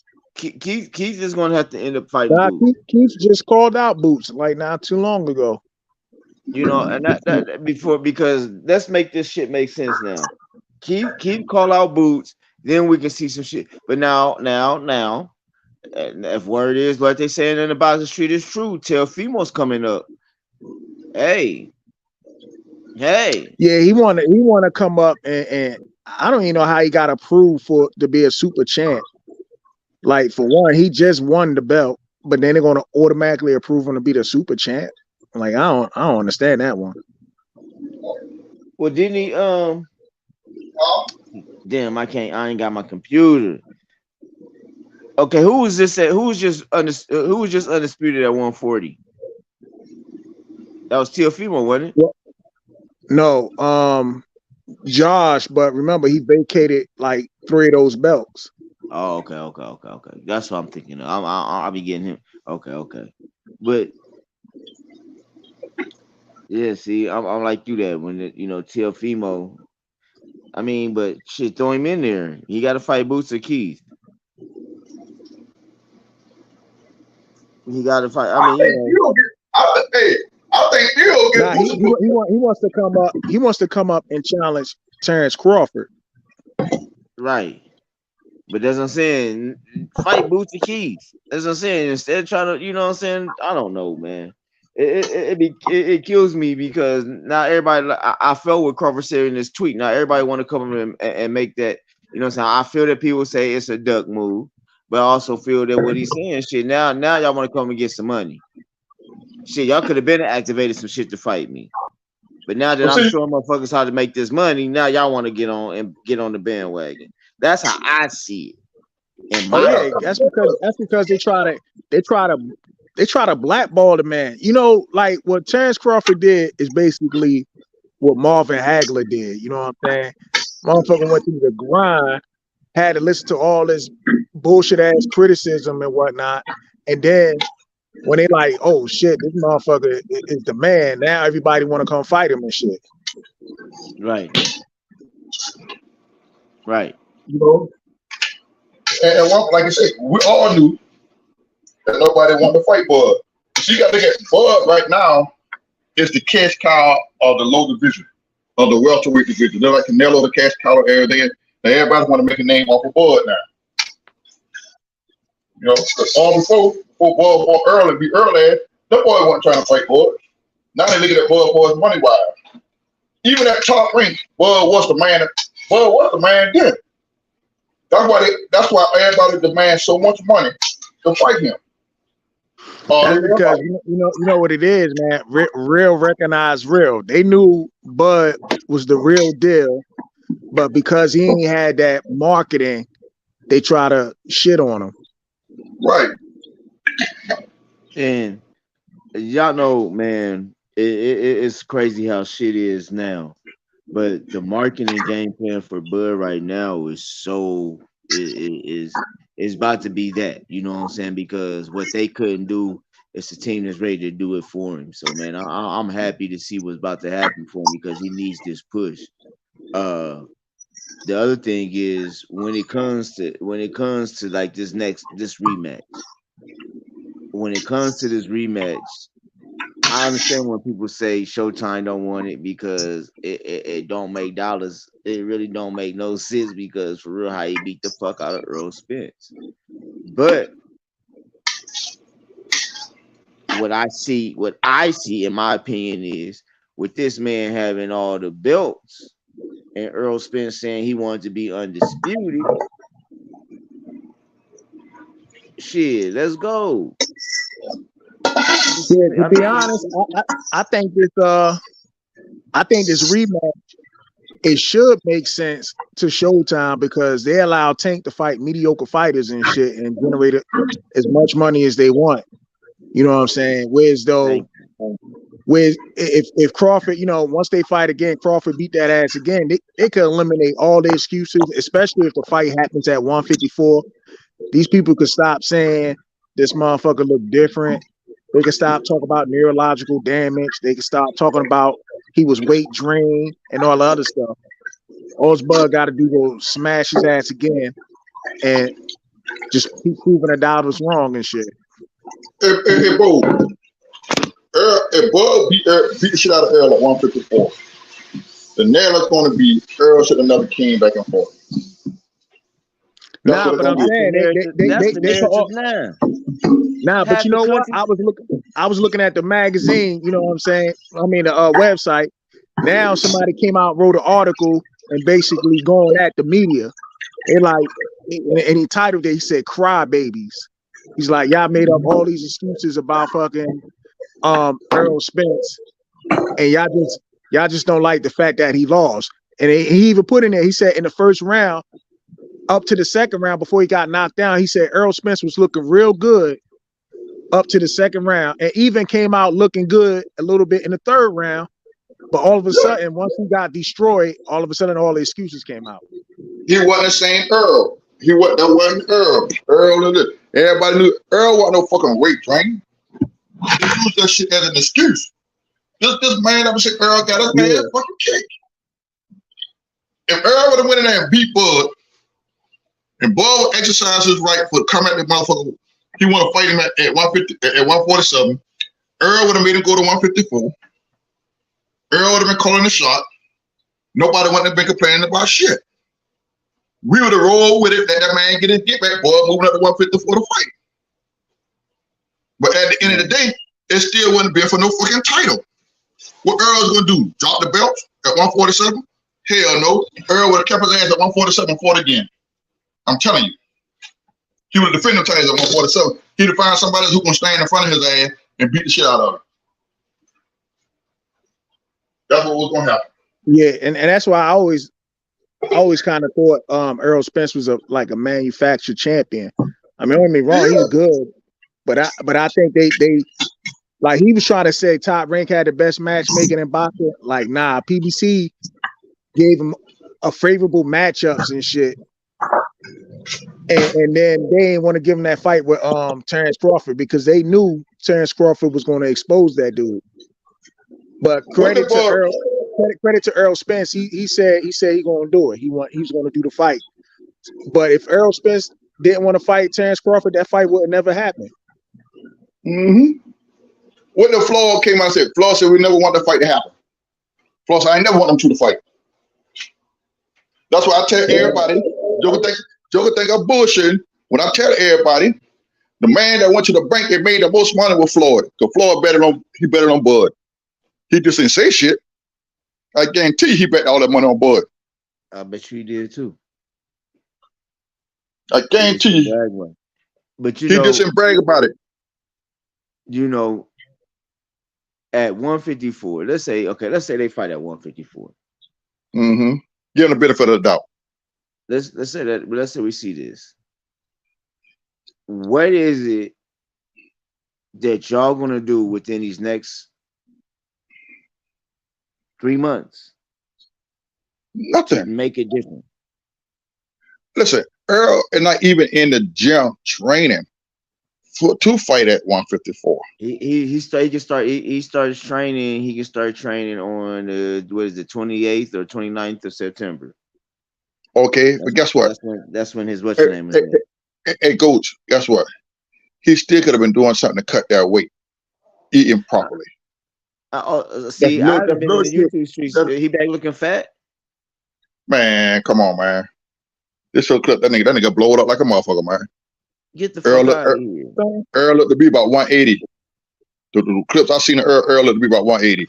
Yeah, but to be honest, he couldn't do anything. He was suspended right after that ass whooping. He got suspended, so right, he got suspended. He can't do really like 28. But guess what? You could diet. He can't do no hard training. You could do a light training. You could get on a treadmill. You could do shit like that to keep yourself in shape. Don't let yourself go because you can't do nothing. You can't do no hard physical training like sparring and the hard thing. But you could do something. If you want to fight in December, you got to do something. Now, if you get the okay, you got what? September, October, November, December. Now you got to go down and train harder to get that weight to come down to 154. You still got to cut that weight. They're still going to say he was weight drained. You still going to do a light little workout to keep yourself in shape. I mean, at the end of the day, that really the people that's only saying that is his fans and whatnot. It's just like when Canelo lost to Bevo, they made up every excuse for Canelo and shit. It was like, oh, Canelo, he lost to the bigger man, even though Canelo fought at 175 before. And then they said, oh, it was Canelo's hand. That's why he couldn't perform. It was his hand. Like they just make up anything and shit. They're gonna say that. They're gonna say that when Bud fight him at 154. But I feel like this is a support that Bud doing to get everybody to talk about the fight. I mean, my guy, hold on, Mr. Go. My guy Joe Coosley in the ring. What up with you, my guy? What's up, y'all? How y'all doing? Man, we out here just chopping it up, man, like always, man. Yeah, I got a question, man. What's that? You know how they both made the weight, the weigh-in the day before the fight. Mm-hmm. Did both of them rehydrate themselves the night, for the night of the fight? I believe so. You seen Earl was eating good the night before the fight on the what's your name? Oh yeah, some burgers. So they probably fought at 154 the night of the fight, if not that more. Huh. So I've been thinking about that ever since the fight happened. I'm like, they probably fought at 154 the night of the fight, or close to 160. So it's like same result. They ain't gonna get that man the respect till he retire, man. They're gonna talk down. They still talking down to him right now to this day because he beat their paper champion. I'm gonna call him a paper champion because he didn't live up to the hype. Whoa, you right, man. So, everybody want to feel sorry for him, man. I'm like, how y'all gonna feel sorry for him, man? He chose not to work out last year to stay in shape. That's his fault. That's his camp. All he did was get in the camp when the fight got announced to lose the weight and didn't work on nothing. Didn't watch no film, didn't watch nothing. Hello? That's Derrick James' fault. Yeah. All day. Yeah, so I'm like, I ain't got no sympathy for Errol Spence in this camp. He get in there, he gonna get knocked out again. He'll get beat in 5 rounds. He'll get stopped in 5 rounds. It'd be worse. And then what they I gonna don't, say then? Joe Cooley, look, I don't care what nobody say. Bud could have started earlier than what he did. Yeah. Oh, he know he carried him. Well, If nobody y'all said, oh, he didn't carry. That man y'all go carried back and Earl. look at go back and look at the epilogue when Bud came in the ring and they put the camera on Earl's face. I was like, he was done right there before they even start fighting. The look in his face was like, I can't beat this dude. I already know I can't beat him. But man, we already knew that. Like I was making a joke about it, but when Earl seen Bud coming to fishnet on, he said, "Shit, I'm dead."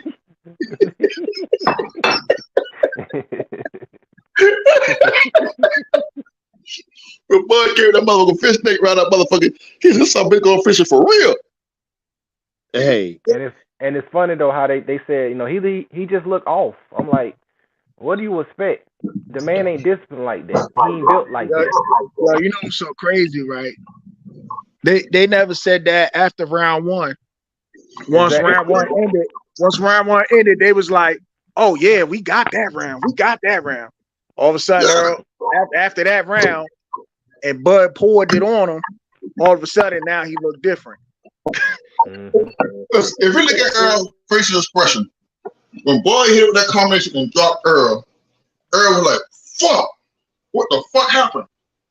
You feel what I'm saying? Yo, even before he dropped him, when Terence Crawford was jabbing him and Errol Spence started going backwards, I knew it was over right then and there. I said, "Damn, he couldn't even take a jab." Exactly. Not only that, but how many times I kept asking motherfuckers, what Earl is going to do when Bud stepped at him and push him back? Oh, Bud can't make Earl go back. Well, no, Bud make him fight him in the back foot. I kept telling that when Bud make him fight in the back foot, it's going to be over. But nobody wanted to accept that fact. And it's crazy when Bud starts throwing those jabs, when you gotta throw both of your hands forward to block him, and I'm like, he ain't had no defense for that. He had no answer for that. He didn't even move his head. I'm like, you threw both your hands out forward to block his jab when it start connecting. I'm like, he ain't built like that, man. Hey, and that's another thing. Not I don't know. I mean, I know y'all been fucking with me for a minute, but those who's really been fucking with me, I said this months and months ago before the fight even happened. I said Bomac has a book called The Art of the Jab with him and Jamal. I remember you say that, Gooch. You say that. And then I asked the question. I said, "So if this man has a book, what do y'all think Bud Crawford's jab is going to be like?" And that night, I was so happy the way how he showed his jab was the better jab. Oh my gosh, bro. I was like, motherfuckers gonna start listening to what the hell we gotta say around here. Because then, but see now, like once again, I understand the rematch. And who was saying that earlier, talking about how it was really I want to say, was that you AC talking about how it was supposed to be, how Bud really fucked, who said that, how Bud fucked up the what was going on, the game plan. The game plan was for Earl Spence. Huh? The game plan was for Errol Spence to go fight Canelo. That was you. Errol was supposed to beat Bud, and he's supposed to go fight Canelo. That part. He was supposed to beat Bud twice. Honestly. Right. Honestly, that was their game plan. Their game plan was for him to beat Bud twice. And then, you know what I'm saying? And then me personally, Bud was gonna fight Boots because it was a 3 contract. So Bud was gonna fight either Boots or Keith. Yep. You know what I'm saying? That was their game. That's a step down. That's a step down from his greatness, man. I understand it, but if he would have lost, if he would have lost to Earl, I mean, 2 times. If he would have lost to Earl 2 times, you know what I'm saying? Because that was their game plan. They game plan. They was thinking, but Earl was gonna beat Bud both them times, guaranteed. Because Earl gonna make him fight him at 154 and think he got the advantage. Hey, I always thought that Errol Spence team did not feel comfortable with Errol Spence fighting Bud, just because only time I ever seen his coach upset is when you talk about Bud. Thing about leading up to the fight, he was just like, he's like, who the fuck did he fight? Who the hell did he fight? But when it's like somebody else, He's so calm as hell and everything. Yep. He Now, get you real right about that defensive. too. Now He get real defensive when it comes to Bud. you right about But listen, this is the biggest excuse I heard. I heard this the other day. Motherfucker said Bud them cheated because they had 5 years to prepare for girl.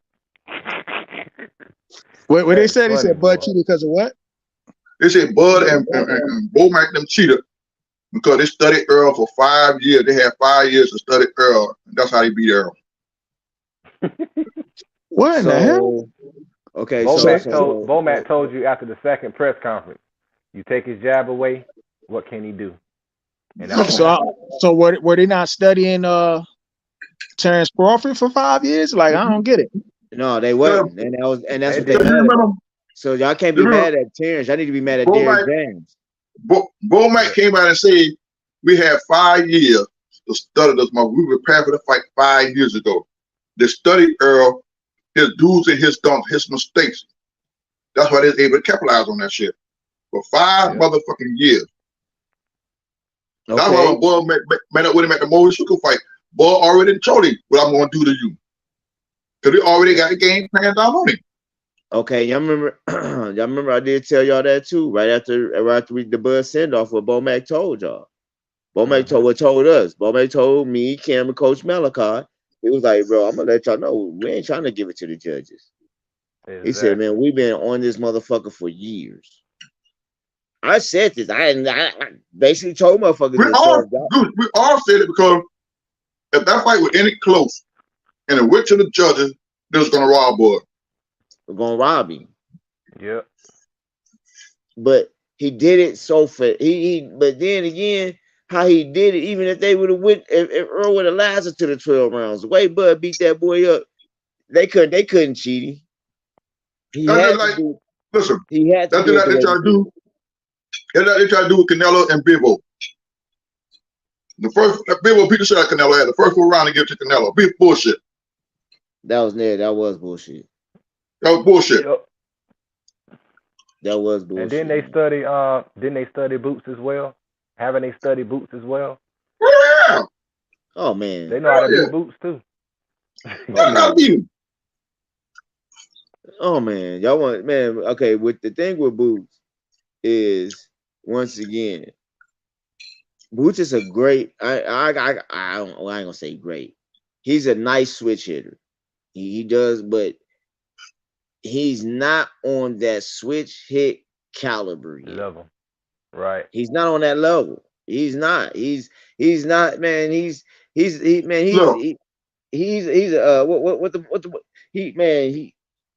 BG in the game. Shit. Hey, Goose. What up? Prime example, y'all. Look at that Can fight. Oh yeah. Can give him a problem. He got exposed because why? Boots don't have the foot movement. Can caught Boots up so motherfucking bad. And if Can had power, he would have knocked Boots' ass out. Excuse me. He was tagging Boots' ass. Boot, he didn't know what to do. So I go left, so I stay southpaw, so I go opposite. He didn't know what the fuck to do. That's why he kept switching back and forth, back and forth, back and forth, back and forth. And Can frustrate your ass like that. What the fuck you think got that Bud gonna do to you? Man, Bud. He was turning in circles, man. He turned in circles during that fight. I think Boots got pretty damn good leg movement. I just think Curran had better leg movement. Yeah. I mean, like Curran, that's how he boxed. He I don't know why he didn't really commit to his punches at Boots, because he could, like you say, he could have committed to them punches and done some damage to Boots. I seen Curran fight before, and he did some damage. As a matter of fact, he already had a fight after Boots, and I think he knocked the dude out. Yeah. Word. Yeah, so that's just like Frank Martin. Niggas said the one said it do. They ain't let Frank Martin take the fight because of his last performance. Nah, I think Frank Martin ain't want to take that fight because they said his team basically agreed to try to, basically negotiated, gave that man a higher pay, and Frank Martin was the one that backed out. Wow. So PBC. That's Y'all know PBC with for you. Frank. Y'all know with Frank, man. This would have been. This is shit I don't be liking with some of these fighters. With Frank, this would have been a good payday, and it would have got you your exposure that you've been wanting. Yep. And this dude was gonna get. I mean, what was his last fight? What he made? With the With fucking Karen. Ali dude. He Y'all do his part. he made like $75,000. If he would have fought Shakur Stevenson, he would have got over $1 million. And this dude turned it Wow. down. That part. So it's That's gonna why I take him kept a telling minute to get a everybody. fight like that now. That's why I kept telling about Keyshawn Davis with his 40. He'd have fought secure. I believe it. Oh, no doubt. No doubt. No doubt. When it lose the fault. How can you So you test how know. good it is when you don't want to fight the stiff competition? Like everybody A talking You lot about of how know. fighters, good a lot of it is. fighters just want to be coasted through, man. A lot of fighters just want to be coasted through. They don't want Like a lot of them, challenge themselves. like a lot of them, oh, Tank this and Tank that. Yeah, Tank good against mediocre fighters. Yeah, Exactly. he fight people like flat-footed fighters and shit. That's basically what it is. Just like Earl, same thing. They try to make Ryan Garcia look a lot better than what he really was. Yep. Not Now, only that, I'm gonna tell you who will fucking Tank ass up until he got caught. Y'all might not want to agree to me, but my boy Leo Santa Cruz was fucking him up. Yeah, Yeah, that's when he Leo broke was his good. hand, right? Leo No, that Santa was against Cruz. Pitbull. That was a Pitbull. Leo Santa Cruz will fucking Tank ass up until Tank caught that nigga with an uppercut looming up against the rope.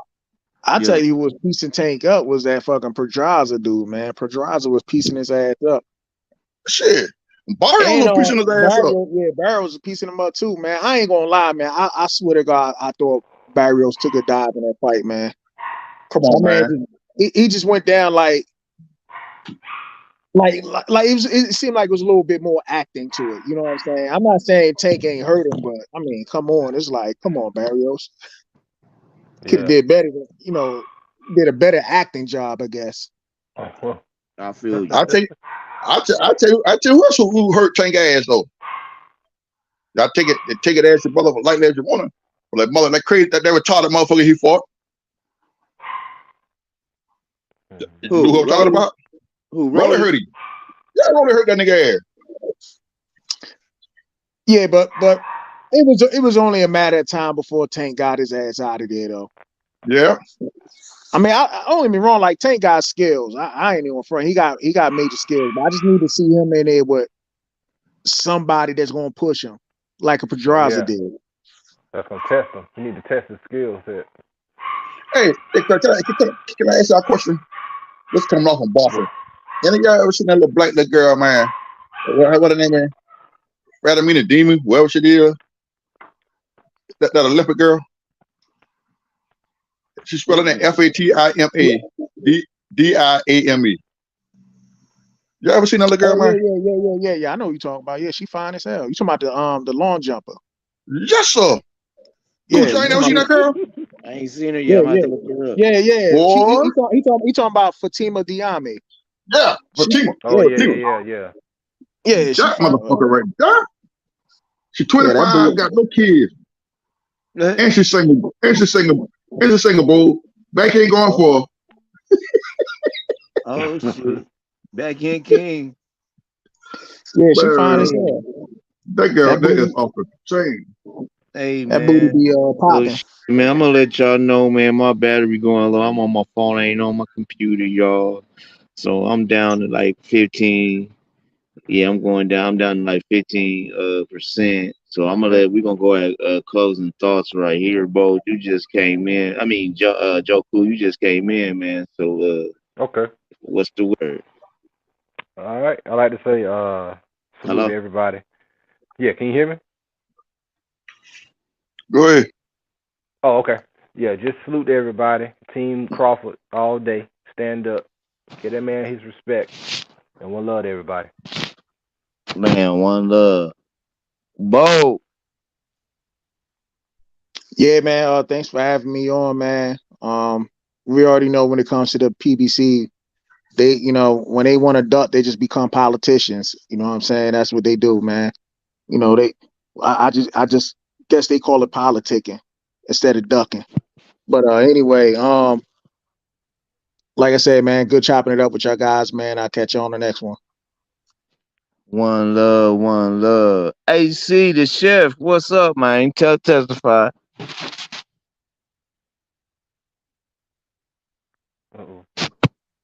AC don't want to sleep. Hold on for a minute. Listen, fella, it was good. Good day. Everything. I'm gonna go ahead. My Falcons on 1. We 2-0 already for the season. Georgia Bulldogs 3-0. We still ranked number 1. I love everything. See y'all on the down low, fellas. You know what time it is. BEK, fellas. I'll holler at you. One love, one love. Hey man, I'm about to hold on, let me see if I can do this right. Oh man. Well, I'm about to go through the chest real quick, man. I can't do it like I want to, but I'm gonna go through the chats real quick, man. One love to Lash Puma Skills, man. One love to you, man. Al Moolah 213. I see you, baby. One love. Who else do I got? Just the guy. I see you. One love. Zone 6. Thank you for coming through. One love to you, man. Hold on. Let's see. Cooking with Sir Senior. Yes, sir. One love with you. La Jessica. One love to you, Queen. 50 on the fights, Queen. One love. I'm gonna hit you up, check on you, my queen. Let me see who else. Modern King Boxing. One love to the man. Modern King been rocking with me since day one. Who else? Man? I can't wait till I get my computer back. Oh, we was global today. My bad too, man. Toby Barlett, man. One love to you, man. I wanted to give the shout outs earlier. So man, I can say what's up, Jay. One love to you, man. One love. Oh, that's Sugar J. Man, one love to y'all, man. Also, Marta Machine. Thank you for coming through, man. Thank you for coming through. Man, to the panel, man. AC, the man. My guys, man. Joe Cool, man. Mr. Golden. Hold on. Going through the chat. My chat just froze up on me for a minute. My fault, y'all. Mr. Golden. Yeah, Zone 6, Cam. You know, man. Thank y'all for coming through, man. Check this out. Smoke Session Sports Entertainment. I'll see you. One love to you, my God. Pops, if you watching, one love to you, Grover. Yes, sir. Yes, sir. Man, yeah, they had an APB out for your boy, man. I messed my computer up. Man, also, man, free Mac. Y'all know what that Yeah, is, one man. love, no Free doubt. Mac, man. We gonna try to, man, hopefully he get to come home, man, next month. Man, I'm praying that one guy come home. Oh Yes, yeah. sir, man. Yes, sir. Let me try to think. Okay, Daniel Agnew, man, one love. So I went through the chat, man. One love. Thank you, everybody that came and rocked with me today, man. I'm sorry once again that y'all ain't seen me in a couple weeks, man. Charge it to my mind, not my heart. Check this out. I'm gonna try to drop something tomorrow. But if I don't see me tomorrow, tune in for show Tuesday nights and Wednesday nights. Is Boxing News will be bringing Dart Wars. Shout out to Dart Wars Okay. Team Crawford for rocking with me. Shout out to Wisdom Marketing. Shout out to Done Right Gutters. Shout out to One Love to all them, man. Japping Boys Enterprise, Japping Boys Towing. One love to y'all, man. Who else am I missing? I've been 100. Entertainment's been one love to you, my guy. I'm gonna come holler at you. Who else? Gang Spin Entertainments, man. Yes, sir, man. Gang Spin Entertainments, man. One love to y'all.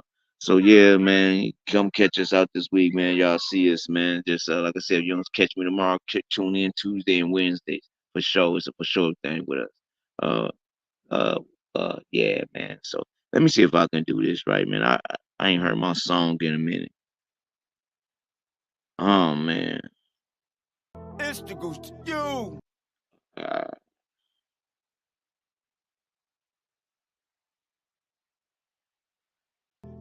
Wish I can do the video, but I ain't got And my I'm with my computer. guys, Hold Sugar J on. the Let's Wise go. One, and Come Cam on. the Come on. Baptist. And we are the apostles of the youth boxing community. and we're bringing It's Boxing to You. It's the apostles and we come to lay of hands. Half step, weave the jab, uppercut, pick up your mans. It's Pastor Gucci Cam, Sugar J the wise man. We bring them to the light, make these haters understand. Northside is where I stand. Nebraska, that's the land. We cancels out the jab from a southpaw stance. We beat the competition, knock it out with either hand. And we drop the link, so come and kick it with your fam. And we drop receipts, so keep your sources on hand. If you can't confirm that this facts, you spread propaganda. Make sure you hit the like when you subscribe to the channel. One love to the playback gang and the panel. It's boxing to you. It's boxing to you. It's boxing to you. It's boxing to you. It's boxing to you. Represent the 402. B and T Crawford, that's what we do. It's boxing to you. It's boxing to you. It's boxing to you. It's boxing to you. What it do? Represent the 402. T Crawford, B and B, yeah, that's what we do. What up? Y'all know who it is. It's the Goose to you. Mr. Goose to you. They said we weren't gonna do it, Cam. They said we weren't gonna last in this bitch, but we here. The apostles of the YouTube boxing community. We lay hands on their ass. Y'all see what it is. We got young Sugar J, the switch hitter from B&B, coming out 2023. One love. Y'all know what it is, huh? But y'all gonna see what it is. Mr. Gucci, you, Cam the Baptist, Sugar J the Wise One, we are the apostles of the YouTube boxing community.